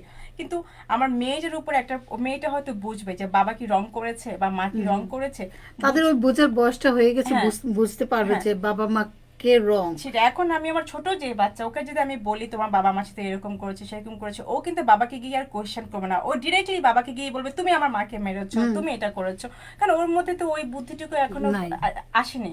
তো এই জিনিসটা আমি মনে করি আসলে মায়েদের মানে একটু যদি ওরা চাইলেই কিন্তু সম্ভব, কোঅপারেট করে কো-প্যারেন্টিং যেটাকে আমরা বলি ডিভোর্সের পরে, এটা কিন্তু সম্ভব যে বাচ্চা দুজনে কিন্তু আলাদা থাকলেও হ্যাঁ বাচ্চাদের একসাথে ব্রিং আপ, মানে ওরা কিন্তু এটা করতে পারে। বাচ্চাদের ক্ষেত্রে কিন্তু তার একক থাকা উচিত, যে বাচ্চাদের ওয়েল বিইং এর জন্য, তাদের মেন্টাল হেলথের জন্য, সবকিছুর জন্য তাদের একক থাকা উচিত, যদিও দুজন দুই জগতের মানুষ হতে পারে। যেমন ওখানে গেলে আচ্ছা তোমার স্টেপ মাদার কেমন, তোমার স্টেপ তোমাদের কি খাওয়াচ্ছে বা এটা সেটা, হ্যাঁ অবশ্যই আপনার বাচ্চাদের জন্য তো আপনি সবসময় আপনি চিন্তিত থাকবেন বাচ্চাদেরকে লুক আফটার করা হচ্ছে কিনা, সবাই একটা টেনশন থাকে যে স্টেপ মাদার ও যেখানে যাচ্ছে স্টেপ মাদার কি ওকে কোন অ্যাবিউজ করছে কিনা। আপনি যতটুকু লিমিটেশন, যতটুকু আপনার খেয়াল রাখার প্রয়োজন অতটুকু আপনি জিজ্ঞাসা করলেন, কিন্তু একেবারে খুঁটিনাটি সবকিছু যখন আপনি জিজ্ঞাসা করবেন তখনই বোঝে আপনি ইনসিকিউর। হ্যাঁ, বরং ওটা করলে তখন বাচ্চাদের মনে অবচেতন মনে অটোমেটিক একটা মানে কি বলে এটাকে ডেভেলপমেন্ট তৈরি হবে যে না বোধহয় আমি বাবার কাছে যাব না, মা হয়তো এটা লাইক করছে না। হ্যাঁ, এরকম করে কিন্তু আস্তে আস্তে বাবা থেকে ওর ডিসটেন্স করে ফেলে, এবং এটা কিন্তু খুব খারাপ হয়, কারণ একটা বাচ্চার লাইফে বাবা মা দুজনেরই প্রয়োজন। সে একসাথে হোক বা আলাদা হোক, যেভাবেই হোক, বাবা মা চাইলেই কিন্তু আলাদা হওয়ার সত্ত্বেও বাচ্চাদের লাইফে সমান ভূমিকা রাখতে পারে, এটা আমি মনে করি। Did that happen to you, what she's saying? It happened in a particular way. After the divorce, after the separation, to start off with, we went through divorce. We went through separation and divorce concurrently, and the child contact was always going to be the thing that my ex-wife capitalized on. Okay. She realized that my children were everything to me. They meant everything to me. That was my weakness, really. That was my weak point. So as Tahmin has already said, this brainwashing is premeditated. It's done intentionally to take your children away from your alienated parent, being the father. It's done knowingly that would have the most catastrophic effect on the father. By doing that, I will get exactly what I wanted. I will show. Dahmina said that the children are used as pawns in the chess piece. The pawn, or my ex-wife would say, they are my army. Okay. My children are my army, and I've got them. You haven't. I've won you. I've won. Wow. I've won the fight with you. Ultimately, not only have I got rid of you, I've got my children. Amar bacha amar kache, tumar kache nai. That's the thing. So she did that, and the intention was, you're a single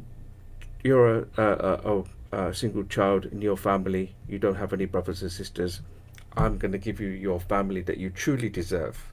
So she gave me my children in the hope that we would have a lovely family, that we would spend the rest of our lives together, and I would enjoy that. In my old age, I would have my children with me. Children, grandchildren, and But it was done in a way where I'm going to get my army, and when they're fully fledged and fully ready, Baba, we don't need you. Dad, we don't need you.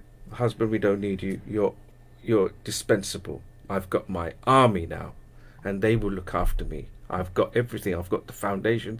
I've got the lovely Basha in Bangladesh that I'm going to go off to every now and again when my children are married and settled. so We don't need you no more. this is Tomar Khamshesh, you're finished. But the intention was to put me on the street. But luckily, I'm not on the street. I'm with my sister in her radio show. I'm with my new family life. I'm getting on. This is the message that I want to send out to dads. It's not the end of the world. You have to Move on. stand up and don't be shy to come and talk. of course. This radio show is about not me, ultimately. It's about everybody. It's about everybody. I know a number of fathers out there who know what I've gone through, and I sympathise with their predicament, and I want them to come and talk as well. This is a platform for us to raise these type of issues. And It's- also, can don't get me wrong. It's taken me a lot. It's taken a lot for me to get to where I am today. The fallout of the marriage, the way I was coerced, I had a lot of mental health problems. I had post-traumatic stress disorder. I used to get flashbacks of the way that I was treated, and the fact that I couldn't see my children. I used to go into meltdown, and it How was. long it's been? To the You've been in the divorced? early stages, it was very, very. I used to get panic attacks, and I used to feel like I can't breathe. Those type of symptoms were with me for a long, long time, because it's like, I said this to somebody who's in the business of end of life bereavement counselling, and I said, you know what? When people die and you lose a loved one, you're grieving. You've lost somebody, but when you're an alienated parent, you are grieving also. You've lost something that's vital, part of your life, and it's been stripped away. You haven't got your children no more. It's almost the same as dying. That's how I felt. I've lost something. They've gone away. I can't see, touch, feel them anymore. I can't talk to them anymore. That for me was, sometimes you cannot survive that.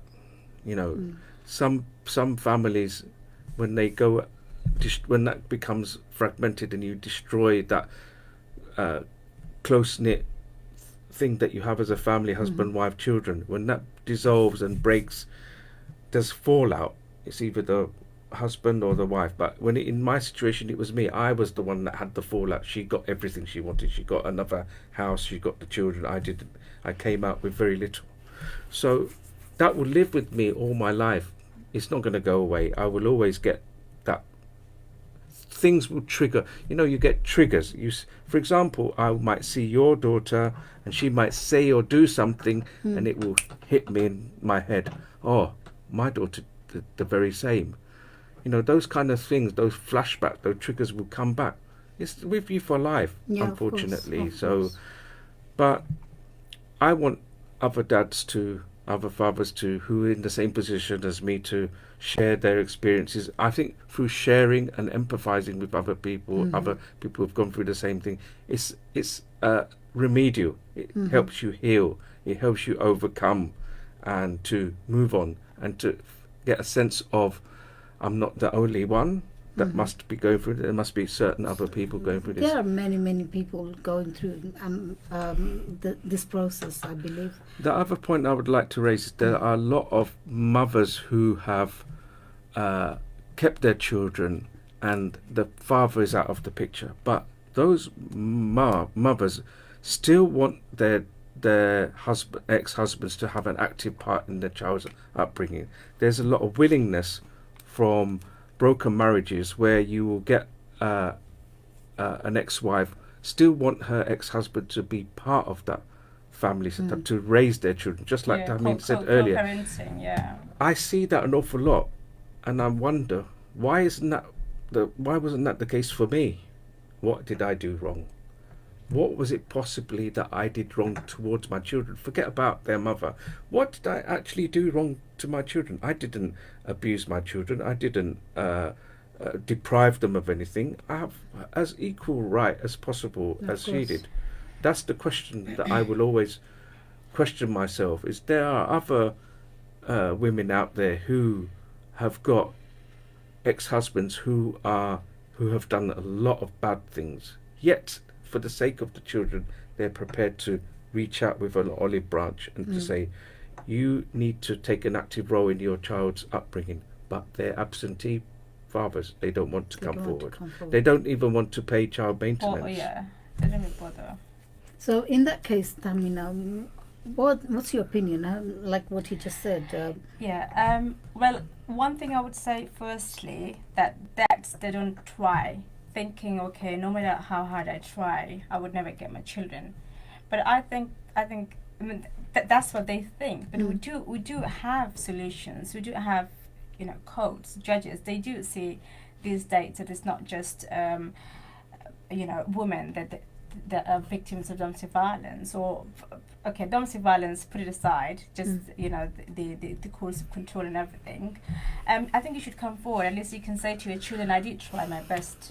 Because when kids when they grow up, and then when they realize that how they have been programmed by their mother or their father, then they do question the other parent that why didn't you try? You had the means to do it. Why didn't you go to court? Why didn't you go to social services? So you need to come forward. At least you can be satisfied. Okay, I have done my part. I have tried my best. I've tried my luck to get my children, closer to me. Then at least you can answer to yourself. At the end of the day, when you kiss, they wouldn't question you anymore. And the other thing that Abu said, that there is nothing wrong with you. I mean, you have done everything you could for your children. It's the lacking of proper education in the mother. I'm not saying education in terms of books, Academical. education, not academical. It's mental education.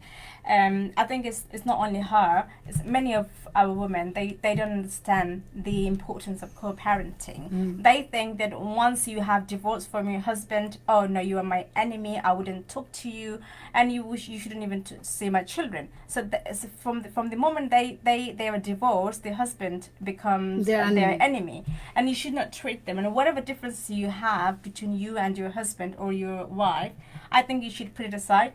I mean, you live your life happily, I live my life happily, but we can do something together for the sake of the children. We couldn't stay together, but we can bring the children up together. That can be done. So I think we need to educate more women about that, about co-parenting.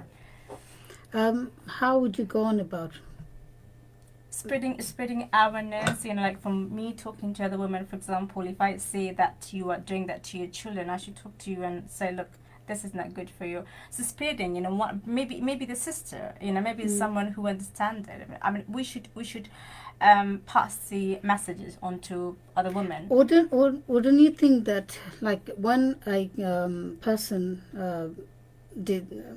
কেউ যদি চুরি করে, তাকে চোর সাব্যস্ত করা হয়, তখন কিন্তু তাকে আবার ওইভাবে তোমার ক্রিমিনাল অফেন্স হিসাবে তারে দেওয়া হয়, কি বলে, শাস্তি দেওয়া হয়। তো যদি চোরের শাস্তি হয়, তাহলে একজন মা বা একজন বাবা যদি বাচ্চাদেরকে ইনফ্লুয়েন্স করে, তাদেরকে ওই ধরনের কোনো আছে না, যে অনেকে আছে যেমন ছোটখাটো ক্রিমিনাল হলে তাদেরকে কমিউনিটি সার্ভিস করতে হয়। তো এ ধরনের কিছু একটা shouldn't you think they should place something like that, যে অ্যাটলিস্ট এই মা বা বাবা এ ধরনের প্যারেন্টাল ক্লাসেস বা ইসে যেতে হয়, গিয়ে তারা এরকমই করতে হবে, বাধ্যতামূলক। অফকোর্স আছে। যেমন আপনি যদি কোর্টে যান, যখন কোর্ট অর্ডার আপনার দেওয়া হয়, আপনি যদি কোর্ট অর্ডার ব্রিচ করেন, then you can even go to prison. You can have community work. So whoever, if it's the mother or if it's the father, if you're in breach of the court order, you have to have, they do punish you. They can imprison you. They can also order for community services. I mean, it can happen. We do have the laws. But I mean, they don't criminalize parents for that because taking away the children from you, from the mother, from the father is self punishment. But they do. আমাদের এর মধ্যে একটা comment আসছে ফোনের মধ্যে একজন text message পাঠিয়েছেন from this country divorce is not a crime it's a solution is that so Well, it depends. It depends on the relationship. I mean, I would agree with him or her to some extent. It is not a crime. I mean, I am a divorcee myself. I wouldn't say I've done a crime because at some point our differences grow so much that we couldn't stay under the same roof. So it isn't a crime. Sometimes we stay for the sake of the children. Sometimes it's possible. Of course, no one wants to be divorced. I didn't want to be divorced with 3 children, especially coming from a a Asian culture. I mean, I was a professional, and then a barrister and a solicitor. Of course, when after my divorce, word spread out everywhere. Oh, people think I'm a characterless woman. There were so many things in the society. Rumors even I did not have any support from my own parents, from my own family, because they would think that if you get divorced, how would your siblings, no proposal would come for them. I said, come on, this is different. If you believe in Allah, that marriage, death, and your birth is going to happen according to God's will, then you have to believe me. And my divorce has got nothing to do with their marriages. I mean, you have to come out of that, thoughts. It's very, very demeaning thinking. Even my parents didn't support my divorce. Otherwise, I could have divorced my ex-husband a long time ago. Okay. So, so many things my children had to go through. I wish they didn't. But that shouldn't affect the children. So it will depend how those two, the husband and wife, how they will support each other even through divorce, so that it doesn't affect the children. I mean, I would agree with him. It's not a crime. It's not a crime, but we try to protect the value. আমরা সাধারণত যে জিনিসটা করি যে বাচ্চাদের বলি যে বাচ্চাদের জন্য বাচ্চাদের খাতিরে আমরা বা বাবা মারা বা আত্মীয় স্বজনরা বলে থাকেন যে ডিভোর্স নেওয়া ঠিক হবে না, বাচ্চাদের জন্য তুমি সহ্য করে যাও। বাচ্চাদের জন্য কিন্তু এইটা যে সহ্য করে যাও ওয়েল অ্যান্ড গুড, বাট সহ্য কোন এক্সটেন্ট পর্যন্ত করবা? একসাথে থাকার থেকে যদি মায়ের দৌড় ঝগড়াঝাটি প্রতিদিন হয়, বাচ্চারা কিন্তু মোর এফেক্টেড হয়, মেন্টালি, সাইকোলজিক্যালি, ফিজিক্যালি তারা এফেক্টেড হয়। দেন দুই পার্ট হয়ে গেলে তারপরে তারা যদি একজন আরেকজনের সাথে ভালো একটা রিলেশনশিপ থাকে, বন্ধুত্ব রিলেশনশিপ থাকে, for the sake of the children, বাচ্চাদেরকে দুজন মিলে টেক কেয়ার করছে কিন্তু দূরে থেকে, তাহলে ওইটা ভালো হয় না? হ্যাঁ, ওইটাতে আমি বললাম যে বাচ্চারা যদি দুইটা হ্যাপি প্যারেন্টসকে পাশাপাশি পায়, দেন ওদের মেন্টাল হেলথের যে ওয়েলবিংটা কিন্তু অনেক ডিফারেন্ট। একসাথে দুইটা সারাক্ষণ যদি দেখা যায় হাজব্যান্ড ওয়াইফ কোয়ারেলস করছে, ঝগড়ার মধ্যে আছে, ওরা তো ভালো কিছু শিখছে না। কারণ বাসায় এসে দেখছে বাবা মা ঝগড়া করছে দুজন দুই পাশে, ওদের যে নিজেদের যে যখন নিজেদের যে সংসার হবে, তখন ওরা তো বলবে আমরা তো এটাই দেখে এসছি, এটাই বোধহয় নর্মাল, এভাবেই বোধহয় হয়। হ্যাপিনেস কি, লাভ কি, কেয়ারিং কি, এটা কিন্তু ওরা শিখবে না। এবং বাবা মারা আমাদের, হ্যাঁ অবশ্যই এখন ডিভোর্সের সংখ্যাটা অনেক বেশি। আমাদের বাবা মার সময় আমাদের জেনারেশনে এটা কম ছিল। যেমন এখনো হয়তো বা অনেক এই প্রোগ্রামটা দেখার পরে অনেকে হয়তো আমাকে বলবে, ও আচ্ছা তুমি তো ডিভোর্সি, তুমি এটা বলবে। অনেকে দেখা যায় মনেভাবে গালিগালাজ করবে বা বলবে 3টা বাচ্চা নিয়ে তুমি কিভাবে ডিভোর্স, এই ধরনের ক্রিটিসিজম কিন্তু আমাকে ফেস করতে হয়েছে। আমি এখনো ফেস করছি, এটা আমাকে সারা জীবন করতে হবে। কিন্তু এন্ড অফ দি ডে আমি আমার ছেলে মেয়ে আমাকে দেখতে হবে। এবং হ্যাঁ, শুধু যে ডিভোর্স আমি আমার ছেলে মেয়ের জন্য করেছি তা না, অনেকগুলো বিষয় ছিল, কিন্তু আমার ছেলে মেয়েকে এটা এফেক্ট করছিল। একটা পর্যায়ে আমি যখন বাধ্য হয়েছি ডিসিশনটা নিতে। তো সবসময় কিন্তু আসলে বাচ্চাদের দিকে তাকিয়ে সবসময় কিন্তু সম্ভব না। হ্যাঁ, এটা যতদিন পর্যন্ত বাচ্চাদেরকে এফেক্ট করছে না, কিন্তু আপনি সেরকম খুব কম মানুষই পাবেন যারা অত বেশি স্যাক্রিফাইস করে যে মানে আপনার নিজেদের মধ্যে বোঝাপড়া করতে পারছে। খুব রেয়ার ওই জিনিসটা আমরা করতে পারি। In my situation, Hafsa, what you just said about this, you've been married for 20 years. After 20 years you got divorced. Yeah. I've been married for 13 years. 5 years on from my divorce, whenever I go to see my mum, she will say exactly what you've said. Why didn't you stick at it? Why didn't you stick at it for the sake of the children? Now I can't see my grandchildren. She will still stigmatize me for that. but it's how much you No, can it's take. the same thing. How much of that can you take when separate. you actually? I think I overcompensated. I was from my point of view, I was far too compromising, and I overcompensated, and I stayed longer in that marriage than I ought to have done. 20 years, it's a long time. So, my mother will never see that thing, the anguish and the hardship that I faced. She will never. And it's very easy see for her it. to say because Yeah, she will never see that, and even to this very day, she's not accepting of what has happened in my life, and she would always admonish me for it. She would say, "Ah, you should have stuck at it. It doesn't matter. Whatever you face, but for the sake of the children, you should have stuck at it." But at the end of the day, you're human. Exactly. You need that kind of life that you can, I wouldn't say free life, but you need some respect, some caring, some affection. But I wouldn't encourage anyone to divorce. I would, if It's the last resort. It's the last resort. Actually, it's like It's the absolute last resort. You shouldn't. I mean, it's very easy when you don't have children. Then you can easily think, okay, yes. I mean, it's maybe few years we can just live our own lives. But when it's children, when you have children, it's so difficult. Really, really difficult. You need to think how it's going to affect. So the problem is not divorcing. Problem is the effect of the divorce on the children. You can see here, like for example, let me talk from my experiences. When I was going through divorce procedures, I was living in the same house as my ex-husband was living, but we had completely separate lives. But then people criticized for that as well. So our culture couldn't accept. They said, okay, you are, you were going to divorce proceedings and you're still living in the same house. We tried. First of all, sometimes we do it for financial reasons, and sometimes we had that understanding. So I did leave the house. So it was, in my case, it was me who had to leave the house. It wasn't my ex-husband. So as it normally, as you said, that it's the fathers who leave, but it was me who left the house, and I was being criticized for that. That you are a mom, how can you leave your children to your husband, and you had to? Well, they don't know my story. Everyone has got different story because don't judge a book by its cover. Of course. I had to leave because You couldn't I didn't have take your choice. children. Yeah, I couldn't. couldn't. I couldn't. So children, they live with me now. I had a gap here, and for that year, everywhere I went, I even stopped going to people only so that I don't have to listen to those criticisms. How could you leave your children? What kind of mother you are? So this is, I mean, our society. I mean, people in our society, they need to be a bit more understanding that people go. I mean, it's not just man and woman. I mean, you have to have different perspectives. Now, usually people say একজন মা It's তার very easy to criticize other criticize, people. of course, It's very criticize. easy. কিন্তু যে থাকে, যে situation থাকে, ওই সিচুয়েশনটা সেই বুঝে যে তার লাইফটা কেমন চলতেছে, কিভাবে চলছে। আমাদের অনেকগুলো কমেন্ট চলে আসছে, কমেন্টগুলো পড়ি আমরা। Yes, please.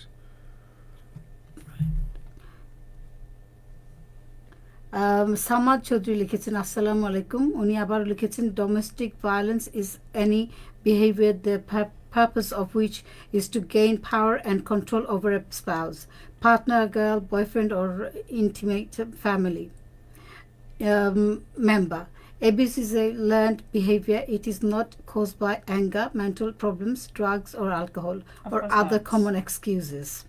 উনি আবার লিখেছেন লন্ডনী দামান বা লন্ডনী কন্যা আইলে তো বাংলাদেশ হইছে ও আও ওকে।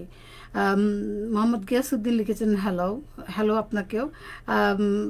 সামাদ চৌধুরী আবার লিখেছেন টপিকটা গুরুত্বপূর্ণ। উনি আবার লিখেছেন হয়তো বা লন্ডনী ছেলের জন্য লন্ডনী মেয়ের জন্য লন্ডনী ছেলে ভালো হবে জীবন সঙ্গী হিসেবে। You a responsible father. That's addressing to you, Abu Bhai.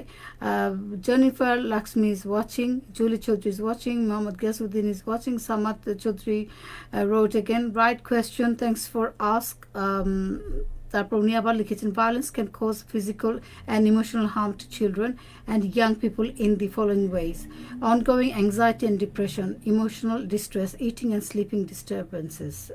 I'm sure definitely yeah that happens. Relax radio, right? Somebody replied from the radio, yes, the long-term effects are not trivial. The will also shape the view of their future life partner and how they raise their children and can cause significant future mental health issues to develop. Samad Chowdhury আবার লিখেছেন সবার প্রথম শিক্ষক মা। একজন মুন্সি বলেছেন আপনাকে একজন শিক্ষিত মা দাও আমি জাতি দিব। নেপোলিয়ন বলেছিলেন। উনি সামাদ চৌধুরী আবারও লিখেছেন thank you very much for share your life story. উনি আবারও লিখেছেন society is not good for every time. Definitely. So thank you আপনাদের সবার কমেন্ট দেওয়ার জন্য। তো আমরা যেটা বলছিলাম যে আবু ভাই 20 years, ডোন্ট ইউ থিঙ্ক যে 20টা বছর পার হয়ে গেছে, ওনার বাচ্চা কাচ্চা বড় হয়ে ওনার আর্মি রেডি করে উনি চলে গেছেন, কিন্তু there is a saying what goes around it comes around. উনি কি মনে করে না যে ওনার লাইফে বাচ্চারা তো বড় হয়ে গেছে, তারা তার লাইফ লিড করবে, ম্যাটেরিয়ালিস্টিক জিনিস যেমন ওনার বাড়ি করেছেন বাংলাদেশে, এখানে উনি শোর একটা প্রপার্টি পেয়ে গেছেন, তো এইগুলো নিয়ে উনি কদিন থাকবেন? ওনার কি একটা আসে না যে আপনি হলে কি করতেন? আপনার কি খারাপ লাগবে না যে আমি মানুষ চাই, I want at that age I need a companion more than materialistic stuff. তো ওনার কি এই জিনিসগুলো কখনো মাথায় জাগে না? বা as a woman Tamina, how do you feel that someone like her, is she mentally disturbed or is she I would like to interject there. I think I've had, in the time that I've spent now post divorce, it's been 5 years or thereabouts, I've had people approach me and ask me, oh, what's going on with your ex-wife? Has she got married again? Okay. They're asking me. I said, well, why are you asking me? Why are you asking me whether she's got married again or not? If she wants to get married, it's her choice. Good luck to her. And is that going to make me feel distressed or upset, or the fact that she's left me for another man? That's not the issue here. The issue here was there was time and investment spent in that marriage. That the loss is within the confines of the marriage. And what happens afterwards is irrelevant. People think that it's always a third party involved. Maybe it's extramarital affair. Well, that doesn't. It's not. I mean, adultery is the third reason of divorce. The first one is financial control. Many people think, oh, there is a divorce. Okay, maybe husband or wife, they had extramarital affairs. That's not true. Sometimes even you can save your marriage even after an adultery. You know that your husband or your wife has cheated on you, but you do forgive them and you move on. And sometimes you have a stronger relationship than before, so you get to know each other lackings and you understand each other and you become fully committed. That happens. That is not the main reason. I don't understand that like people saying, oh, what happened? Was she with someone else or were you with someone else? This is very. So you're saying the main reasons for divorce are financial. That's the first reason. Second reason is what? It's mental abuse. Mental abuse, and then the it's third is adultery. right. So adultery is not the first. No. I mean that's what we think. People think as soon as they hear that a woman or man, especially when it comes to women, তার হাজবেন্ডের সাথে পড়তেছে না, তার মানে women-এর character খারাপ, অন্য কেউ আছে। আছে। It's very easy to I don't know why. Like for example, I mean what I say to people, they don't have anything to put finger on us. So that's why they say that we are characterless. I mean they always attack on our character, but you do not know me. I've come across many people who criticize me without knowing me in person, but when they came to meet me, they had completely different perspective of me and they have changed their story, and then later they talk to people saying, oh no, the man is different, I think they realize their mistakes. So those kind of people, then they then thought, actually we are wrong, we shouldn't do it, without knowing anyone's history, anyone's life story. Everyone goes through everyone's journey is different. Of We course. shouldn't just judge, When, someone. I remember you sharing with me when your incident was taking place at the beginning and you were on the phone and তুমি আমাকে phone করে বলছিল যে আপা আমি কি করব, এরকম মানুষ আমাকে নিয়ে এ ধরনের কথা বলেই করে। তো এই যে স্টিগমা একটা লেগে থাকে যে মানুষ একজনের সাথে হাজবেন্ডের সাথে ছাড়াছাড়ি হয়ে গেলে যে সমস্যাগুলো মহিলাদেরকে অ্যাকিউজ করা, তারপরে তুমি তোমার ফেসবুকে স্ট্যাটাস একটা দিয়েছিলে যে আমি তুমি ডিভোর্স না কি যেন এইটা নিয়ে হুলস্থুল Hey, অবস্থা পুরো London. yeah, so I changed my status to divorced. I think every single person I know, from high profile to low profile, everyone texted me, everyone, commented on Facebook, why did you have to do that? Well, many people do that. I did it because I was fed up, answering people whether I'm divorced or not. Okay, just go to Facebook and check my profile. It says clearly there, and don't ask me any personal questions. And you don't have to feel sad that I was divorced. I mean, people say, oh, that's so sad. I mean, I used to say that before when I didn't realize, but when I educated myself about the relationship, and also from my professional experiences, I realized it's different. You don't have to be sad because your marriage is sad. That's why you are getting divorced. So how did you manage to tackle everything altogether? I just stopped listening to people. And you closed your Facebook. I'm out of social media because I'm busy with my life. I'm happy with my current life. My kids are happy. And people say, well, don't, why did you leave Facebook, or why did, you delete your Twitter account? It's not because I'm weak. It's because I don't have any time to listen to those people.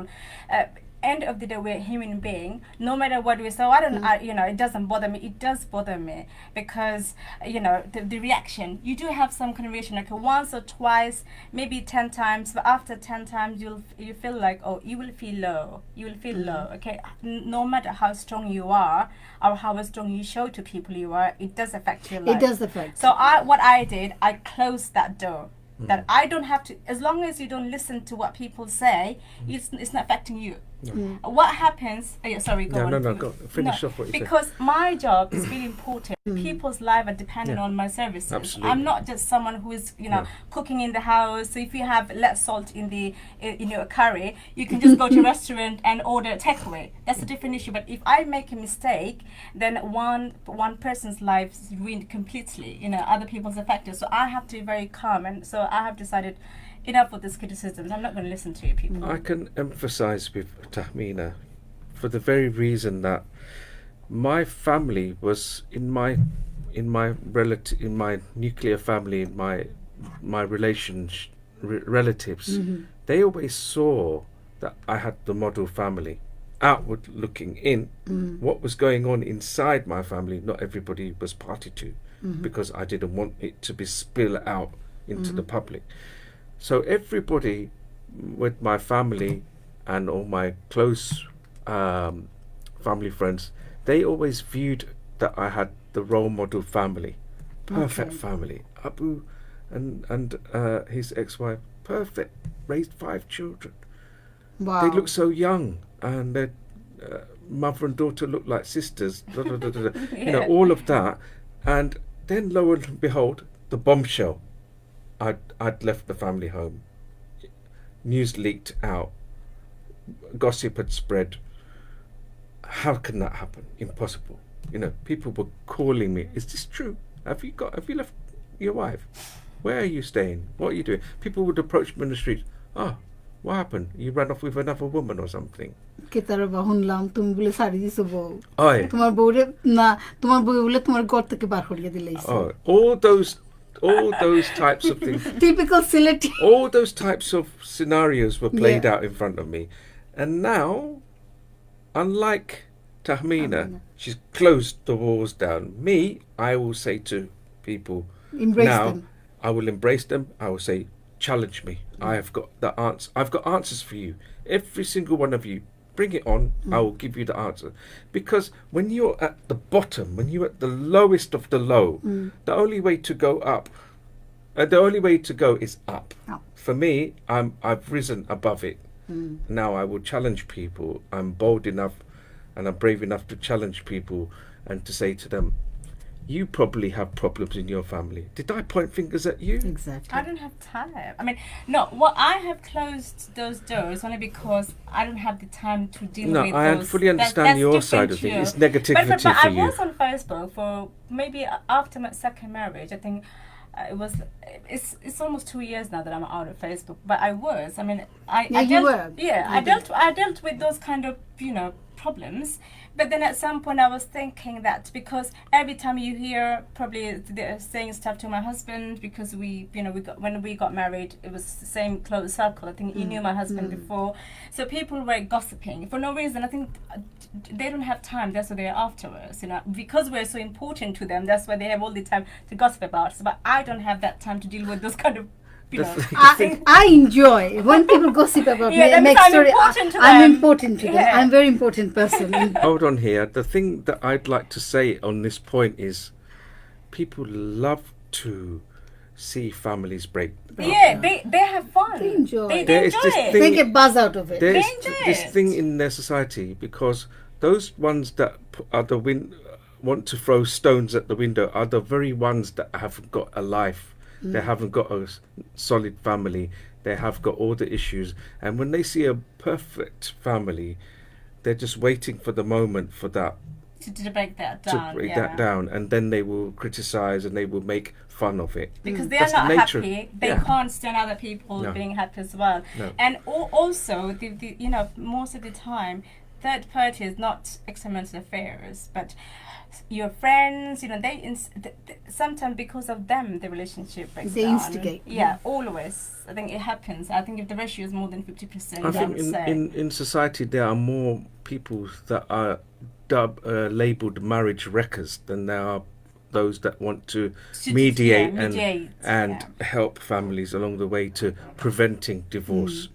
Like we said, we all agree that divorce is the last resort. Actually, they're doing the opposite, Yeah. complete opposite. There are people there that's why we have this issue in the society.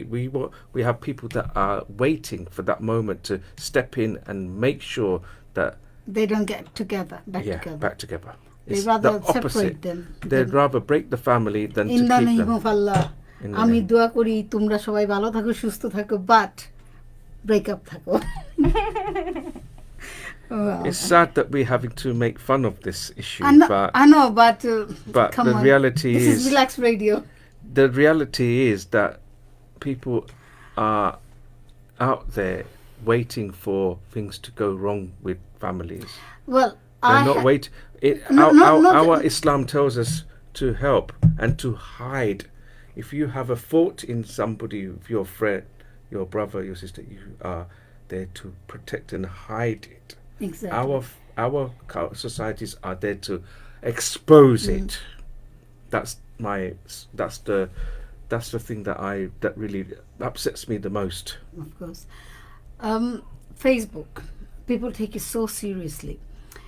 On the Facebook, when I first opened it, it was Hafsa Islam. Then I changed it to Hafsa Noor. That's my before marriage name, my father's Maiden, name, yeah. my maiden name. Yeah.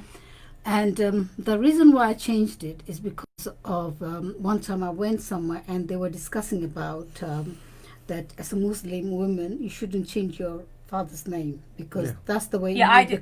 I didn't. My husband Yeah, says. so I because when I heard that, it sort of made me feel emotional, made me think. So I went home and changed This it. is Western culture, Yeah. actually. So I changed it to Hafsa Noor. Soon as I changed the Hafsa Noor, And you had. I started having I've got problem with my husband. My husband left me, he divorced me, and I remarried. Who did I remarry? I have no idea, but that was that. Someone So- was hanging in thin air. Yeah. So people, and these are the people who are very close to you. Someone, then I started getting phone calls. Oh, Bhabhi, আপনি ঠিক আছেন? বললাম হ্যাঁ ঠিক আছে। বলে আপনি ভাইয়া কি ঠিক আছে? বললাম হ্যাঁ ঠিক আছে। তো ভাইয়ার সাথে কি আপনার কোনো সমস্যা হয়েছে? বললাম কেন? বলে আপনার নাম দেখলাম হাফসা নূর, আপনি নাকি আরেকটা বিয়ে করেছেন। বললাম ওয়াও। আমি বিয়ে করেছি, আমি নিজেও জানি না, তাহলে তো আমি নিজে দাওয়াত খাওয়া উচিত। I made a joke out of it, but it made my life into hell, and I was really going through depression. But That's something it does affect. It does affect. No matter no matter how strong we act, but it does affect you. it does affect, Yeah. of course. আমরা একটা ছোট্ট বিরতিতে যাই, Sure. বিরতির পরে আবার আসছি। তো শ্রোতা বন্ধুরা, আপনারা আমাদের সাথেই থাকবেন। আসছি একটা ছোট বিরতির পর।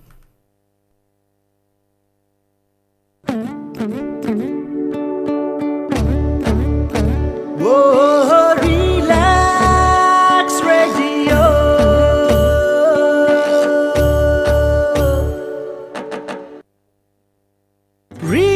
Relax Radio.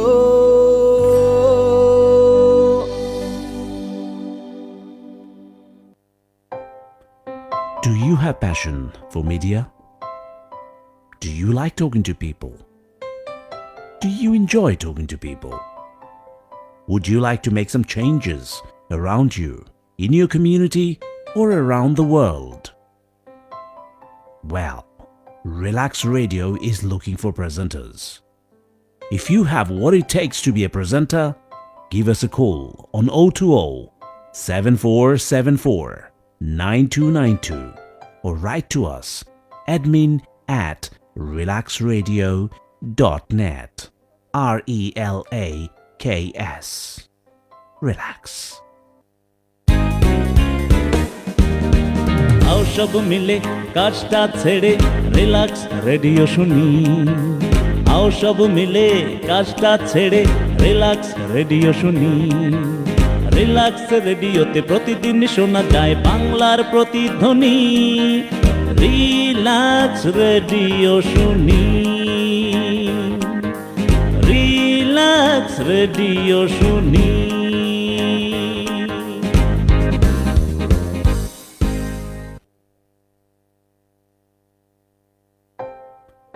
Do you have passion for media? Do you like talking to people? Do you enjoy talking to people? Would you like to make some changes around you, in your community, or around the world? Well, Relax Radio is looking for presenters. If you have what it takes to be a presenter, give us a call on 020 7474 9292 or write to us admin@relaxradio.net. RELAKS. Relax.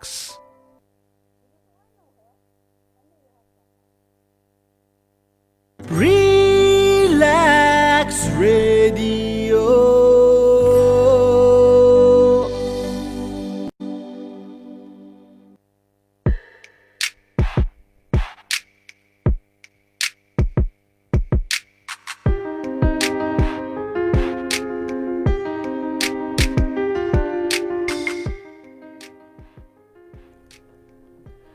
শ্রোতা বন্ধুরা, আমি হাফসা ইসলাম ফিরে আসলাম আপনাদের সাথে, আর আপনারা আছেন relax রেডিওর সাথে। আজকে আমার সাথে দুজন গেস্ট আছেন, তাহমিনা কবির অ্যান্ড আবু রায়হান মালিক। আমরা প্যারেন্ট অ্যালিয়েনেশন আর ডোমেস্টিক ভায়োলেন্স নিয়ে কথা বলছিলাম। তো বিরতিতে যাওয়ার আগে আমরা অনেক কিছু শেয়ার করলাম, কিন্তু এখন আমি যে জিনিসটা তাহমিনের কাছে জানতে চাই, যে বাচ্চাদের যে ইম্প্যাক্ট হয় ডিভোর্সের পরে, যে এইটা বা অ্যাজ এ সলিসিটার বা অ্যাজ এ মা হিসাবে তুমি কিভাবে দেখো?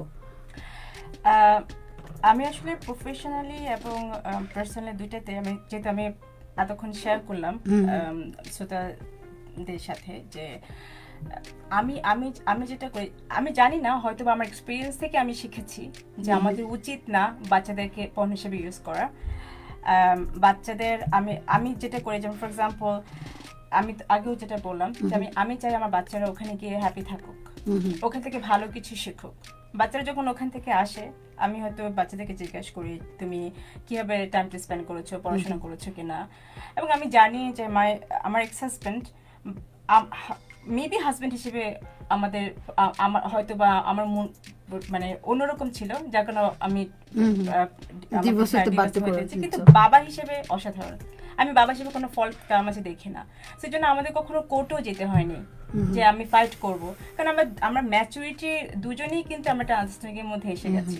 সেও কখনো আমার বাচ্চাদেরকে কোনো কিছু নিয়ে বাধা দেয় না। একদম প্রথমে হয়তো যখন আমার দ্বিতীয় বিয়ে হয়েছে, কারণ আমার কারেন্ট হাজব্যান্ড যে, তার সাথে আমার বাচ্চাদের বন্ডিংটা খুব স্ট্রং, মানে আমার হাজব্যান্ডের নিজের কোনো বাচ্চা ছিল না, বা তারপরও অন্যের 3টা বাচ্চাকে নিজের মতো করে আপন করে নেওয়া, এই কোয়ালিটিটা কিন্তু সবার মধ্যে থাকে না।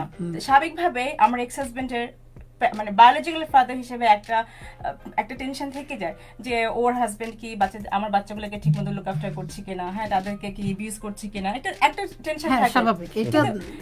সেই সময়টা একটু জাজমেন্টাল ছিল। আমাদের ইনিশিয়াল যে পিরিয়ডটা আমরা স্ট্রাগল করেছি প্যারেন্টিং এ, বাট খুব অল্প সময়ের জন্য, যখন দেখেছে না বাচ্চারা এখানে হ্যাপি এবং বাচ্চারা মানে খুব আসলে এখান থেকে মানে ভালো কিছুই, কিন্তু ওখানে গিয়ে কখনো খারাপ কিছু বলছে না, ওখানে গিয়ে তারা তাদের নর্মাল লাইফটা লিড করছে, তারপর থেকে কিন্তু সুন্দরভাবে সবকিছু চলছে। যখনই বাচ্চারা যেতে চায় আমি তাদেরকে দিচ্ছি ওখানে যেতে, এবং সেও যদি বাচ্চারা কখনো বলে আব্বু আমি তোমাদের সাথে দেখা করতে চাই, সেও বলে হ্যাঁ চলে আসো। সো এই জিনিসটা কিন্তু যদি থাকে তো আমার বাচ্চারা কিন্তু অনেক হ্যাপি আলহামদুলিল্লাহ। আমি বলবো যে আগের মাঝখানে আমাদের ডিভোর্সের যে সময়টা ছিল সেই সময়কার থেকে বাচ্চারা এখন অনেক বেশি হ্যাপি, কারণ বাচ্চারা আমাকেও দেখছে আমি হ্যাপি আছি আমার কারেন্ট হাজবেন্ডের সাথে, আমাদের একটা সুন্দর ফ্যামিলি লাইফ।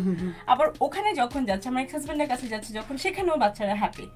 আগে যেটা ছিল যখন আমরা একসাথে ছিলাম অনেক টেনশন ছিল, শেষের দিকে যখন আমাদের ডিভোর্সের কিছুটা সময় 1-1.5 বছর সময়টা কিন্তু আমরা বাচ্চাদেরকে খুব একটা সময় দিতে পারি না আমাদের নিজেদের কনফ্লিক্টের কারণে। ওটার থেকে আমরা এখন বেটার সিচুয়েশনে আছি। এটার কারণ হচ্ছে আমরা ম্যাচুরিটিটা শো করেছি, হ্যাঁ ওদেরকে আমরা প্রায়োরিটি দিয়েছি। আচ্ছা, আমাদের আরো কিছু কমেন্ট আসছে।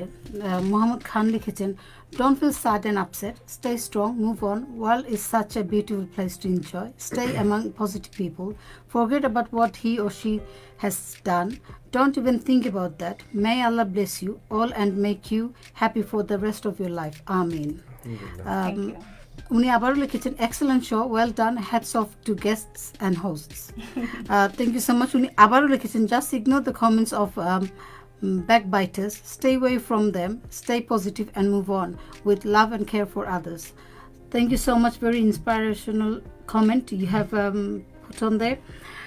তো বাচ্চাদের আবু ভাই আপনার ক্ষেত্রে যেটা হয়েছে, আপনি বাচ্চাদেরকে ওইভাবে করতে পারেন নাই, but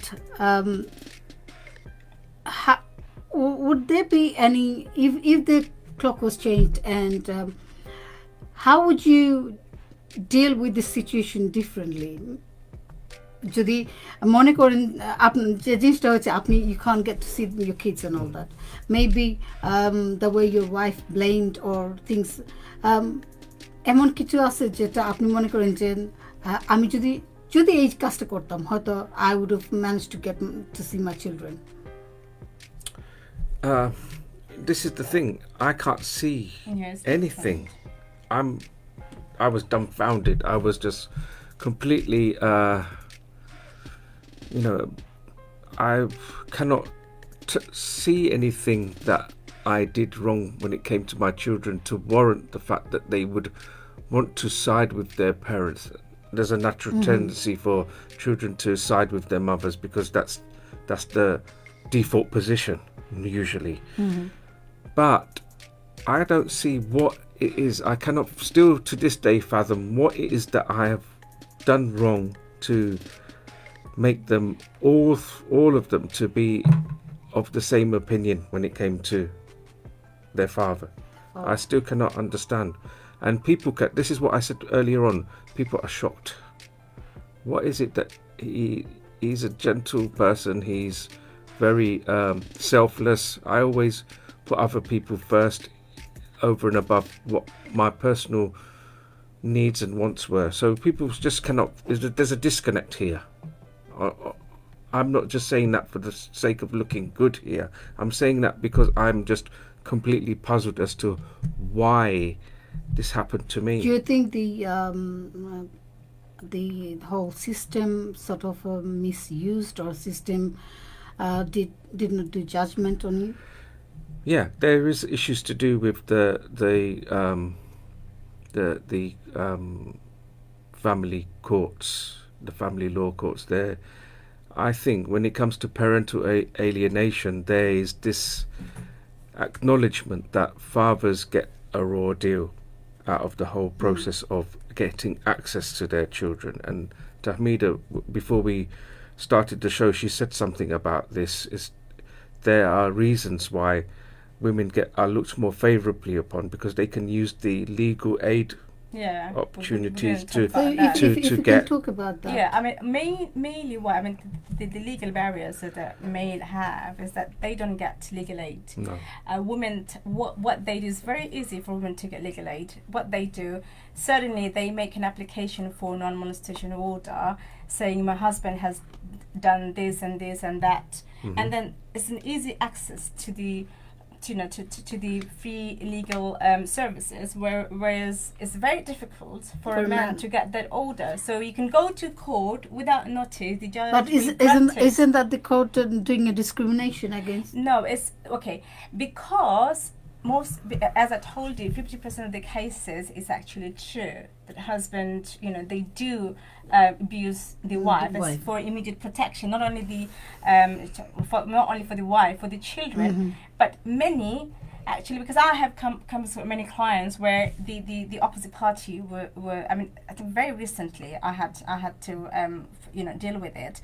So the judge, what they do, they grant order. It's like undertaking for a year. You undertake that you won't harass the wife. You wouldn't go to the boundary for 5 miles, and you wouldn't text. You wouldn't contact anything. Then the judge say, what's the point of fighting this? I mean, what would your client achieve out of this? Why can't just you take the undertaking and then leave the matter for a year? So what they do is a plan only to get the legal aid, so they can fight without paying a single penny to the solicitor. Whereas it's the husband who has to pay everything from out of his own pocket, and then sometimes they think I can't get the justice because I don't have enough money to support, to get the legal advice. So that is another barrier.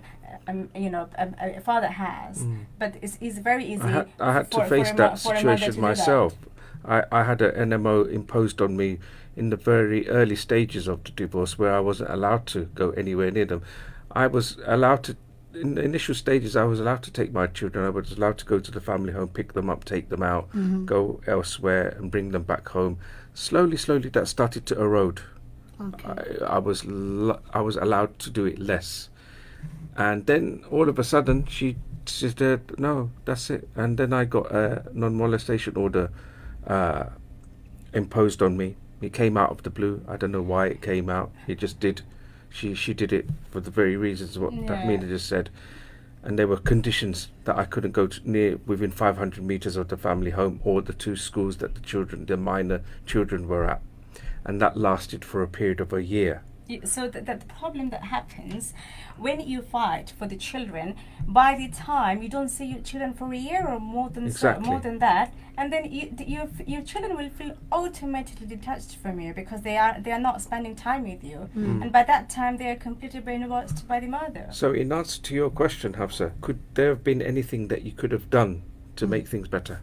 Absolutely not. No. For these very reasons, because there were barriers put in between me and my children, and that was premeditated. It was done on purpose, and it was done with the desired effect that it would push me away as opposed to bring me closer to my children.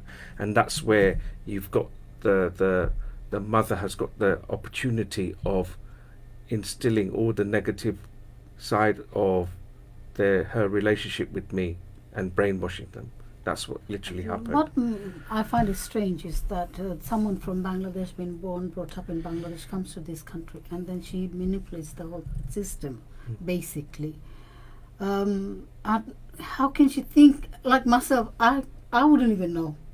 Honestly speaking, I wouldn't know how to manipulate a child and how to manipulate the system. But someone from Bangladesh came into this country and she exactly knew what to do.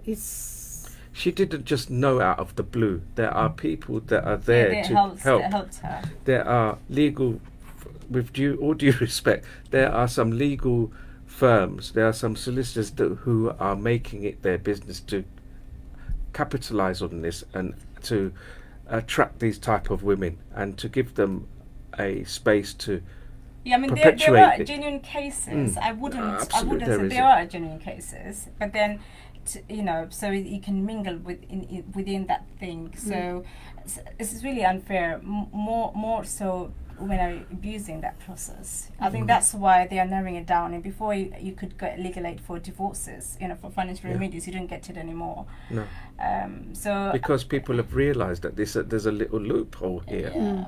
There's a loophole where you can actually gain legal support and aid without shelling out a single penny. And that's where the problem lies. And you say, I wouldn't even know how to do this. Well, actually, these women know other women who have gone through have done I that know journey, so many and then people, they so can many say, women, but I don't even talk to them, so I wouldn't even know, honestly. maybe I think it doesn't matter whether you're coming from Bangladesh or from here. I think it's the person itself. It's the system. Yeah. It's the system that places. Like when I go to a solicitor or a lawyer, family lawyer, maybe they will input these things in my brain. If you do this, if you show that your husband was abusive, then you can get And then you can get legal aid. legal aid, and also you can get Financial remedies. So you'll get exactly. funds to So run your case. basically, it's one of you guys implanting this information Well, to not all not of you, us, but not you all know, of us. but one of like, you guys. For I said, example, not I you. mean, my sister, she works for a firm. They have public funds available, and she does share stories. Obviously, we have the confidential, but she does share stories of women how actually they are being abused.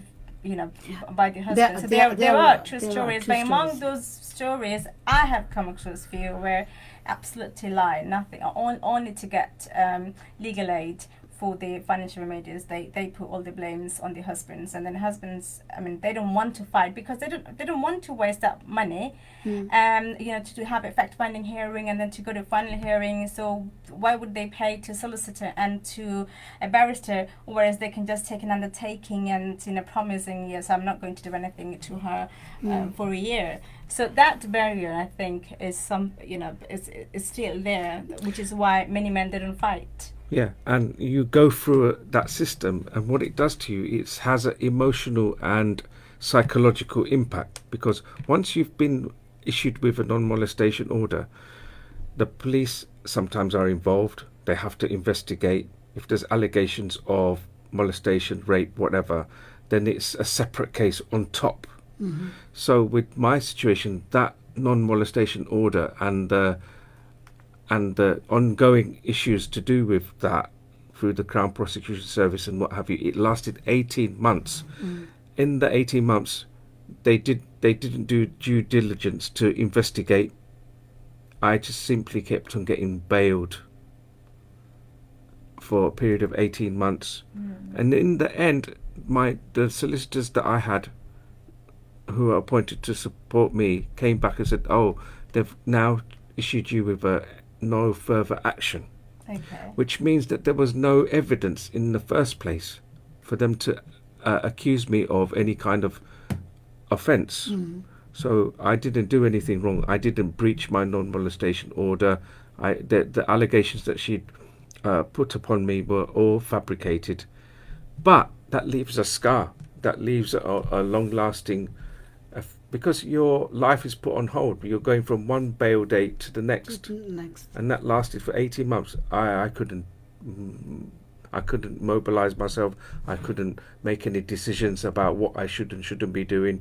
I couldn't leave the country, for example, if I wanted to go abroad on holiday or whatever, because I was always concerned about the next time that I need to present myself.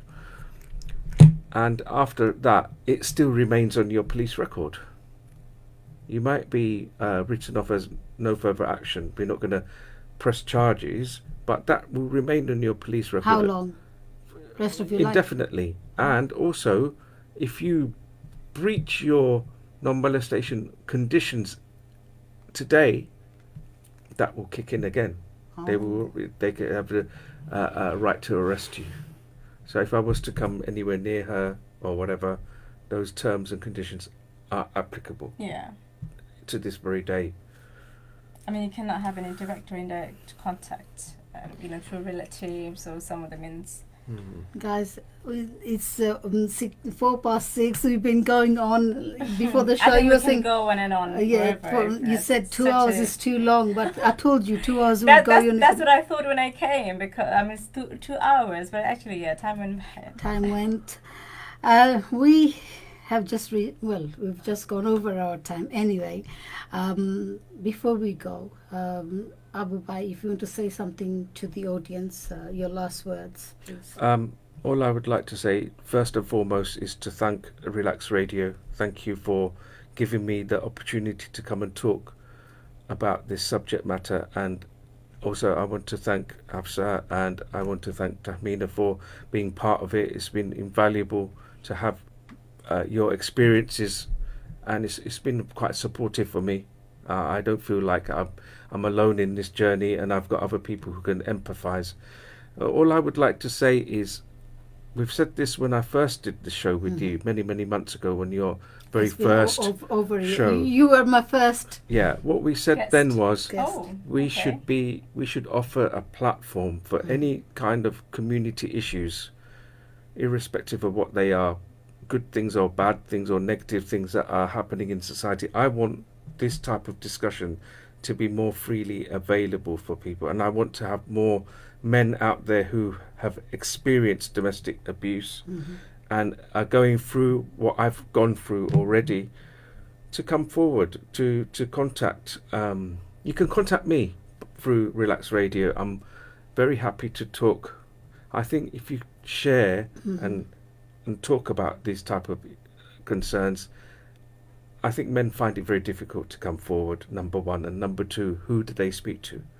So I would like to engage in some kind of dialogue with the community out there if We've they got want a to talk caller about. At the very end. end. Okay, must have been something I said. Hello, আসসালামু আলাইকুম, কলার কে বলছেন? ওয়ালাইকুম আসসালাম, আমার নাম আশরাফুল। আশরাফুল। জি ভাই, কেমন আছেন আপনি? জি আমি ভালো আছি, আপনি ভালো আছেন? জি আলহামদুলিল্লাহ ভালো আছি। তো আপনার আমাদের সময় কিন্তু শেষ, তারপরও আপনাকে, যেহেতু আপনি প্রথম আর লাস্ট কলার আমাদের শোর জন্য, তো কি বলবেন আমাদের গেস্টদের উদ্দেশ্যে? আমি তাহমিনাকে কিছু বলতে চাই। জি। I just want to say thank you Tahmina, যে আমাকে তোমার লাইফ পার্টনার চুজ করার জন্য, হিসেবে চুজ করার জন্য। অ্যান্ড বলতে চাই যে তিনটা বিউটিফুল কিডস আমাদের আছে, it's a blessing for us. So work hard and I'm always there for you. Oh, Thank that's so sweet. That's so sweet. I'm touched. ধন্যবাদ ভাই আপনি ফোন করার জন্য, আশরাফুল ভাই। আপনি ভালো থাকবেন। আর তাহমিনা, তোমার কিছু বলার আছে নাকি? তাহমিনা কিন্তু লাল হয়ে গেছে একদম, লজ্জায় লাল। Perhaps I can say something Yeah. to Ashraful Bhai. Assalamu alaikum, Ashraful Bhai. ওয়ালাইকুম আসসালাম। I think I'd like to say that you are very fortunate to have such a wonderful, lovely, beautiful and intelligent wife like Tahmina, and I want to wish you all the best. I also have remarried, and I'm a father to stepchildren. It's a huge undertaking, and from what I can hear, you're doing really well.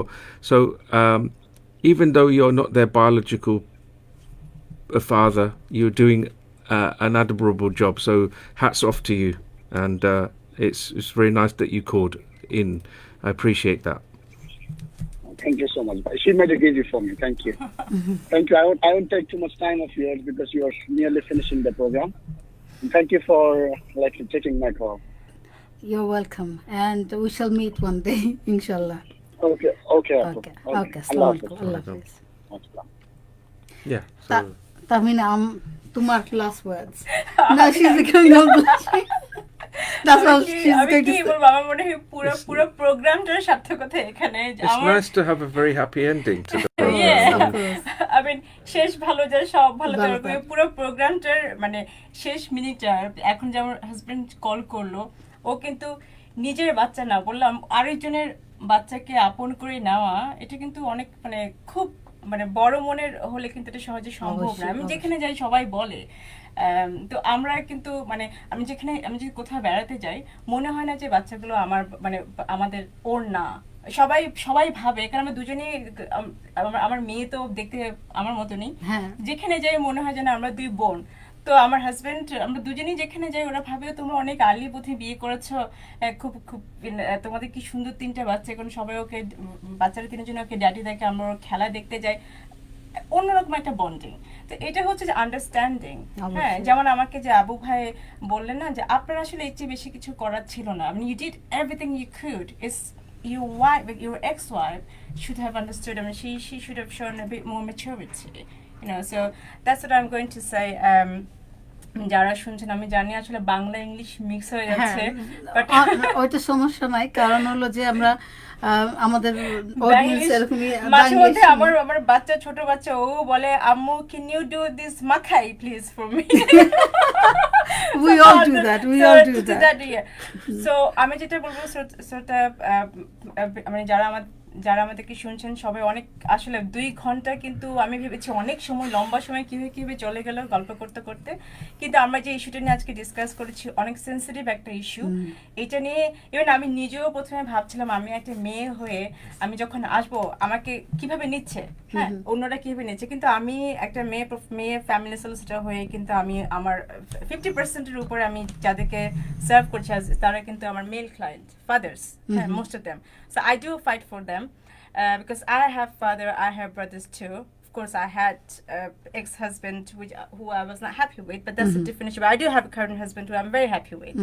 So things change, and আমাদের সবাইকে আসলে উচিত যে একটু যদি আমরা একটু আমাদের মনটাকে যদি একটু বড় করি বাচ্চাদের স্বার্থে, আমরা যদি চেষ্টা করি কিভাবে আর মানে আমার হাজবেন্ডকে যদি ছোট না করে বাচ্চাদের কাছে, বাচ্চারাই কিন্তু আমাদের কাছে ভালো কিছু শিখবে অবশ্যই। আর হাফসা আপু, আপনাকে অনেক অনেক ধন্যবাদ প্রথমত রিল্যাক্স স্টুডিওকে, আমার খুবই ভালো লেগেছে। আমি মানে রেডিওতে মানে এই প্রথম এসেছিলাম আমি বিবিসিতে, নাদিয়ার যে প্রোগ্রামটা অনেক আগে, তো এই প্রথমে রেডিওর এক্সপিরিয়েন্সটা অন্যরকম। নর্মালি আমি টিভিতে যাই, লাইভ শোগুলোতে যাই, বাট এখানকার মনে হয় যেন মানে এই ফিলিংটা আসলে এটা ডিফারেন্ট। তো আমি আজকে থ্যাংক ইউ আপু আমাকে এই এক্সপিরিয়েন্সটা দেওয়ার জন্যে। আর অনেক সুন্দর একটা প্রোগ্রাম আপনি প্রোগ্রামের আয়োজন করেছেন। আমি আশা করি যেন আপনি আরো ডিফারেন্ট টপিক নিয়ে ভবিষ্যতে এরকম একটা প্রোগ্রাম করতে পারেন, কারণ আমার যেটা মনে হয় যে আমাদের পুরো কমিউনিটিটা উপকৃত হবে এই ধরনের প্রোগ্রাম থেকে। ধন্যবাদ তাহমিনা, তো ধন্যবাদ আবু ভাই, আপনারা দুজনকে আমাকে আজকে রিল্যাক্স রেডিওতে সময় দেওয়ার জন্য। আসলে রিল্যাক্স রেডিওতে আমি যে প্রোগ্রামগুলো করে থাকি সাধারণত এই সোশ্যাল ইস্যুস বা কারেন্ট অ্যাফেয়ার্স নিয়ে কথা বলে থাকি। তো আর আবু ভাই আমার সর্বপ্রথম গেস্ট ছিলেন আমার প্রোগ্রামে, মানে আজ থেকে প্রায় 1.5 বছর আগে আমি জয়েন করেছি রিল্যাক্স রেডিওতে। আর উনারই প্রেরণায় আমি বলবো যে আমি রেডিওতে জয়েন করা। তো উনি আমাকে খুব ধাক্কায় বলছে যে no, you have to do something, you have to start a show. So that is where I am now. So উনার উৎসাহিত হতে আমি আসলে রেডিওতে এখন পর্যন্ত আছি। তো উনাকে ধন্যবাদ। আর তুমি তো আছো মানে ছোট বোনের মতো, সবসময় আমরা অনেক কিছু শেয়ার করে থাকি, পাশে থাকবা। আর আরো প্রোগ্রামে আশা করি তোমাকে পাবো। আমরা এই ধরনের অনেক সমস্যা যে আমাদের কমিউনিটি ফেস করে এগুলো নিয়ে আমরা কথা বলতে চাই। তো আশা করি তোমাকে আবারও পাবো আমি। আর শ্রোতা বন্ধুরা, আজকে এইটুকুই ছিল। যদি কোনো ভুল ত্রুটি হয়ে থাকে তাহলে ক্ষমা দৃষ্টিতে দেখবেন। কাউকে হার্ট করার জন্য আমরা কিন্তু এই প্রোগ্রাম করি নাই। সো আশা করি আপনারা সবাই ভালো থাকবেন, সুস্থ থাকবেন, আর অবশ্যই রিল্যাক্সের সাথে থাকবেন। আসসালামু আলাইকুম। Relax.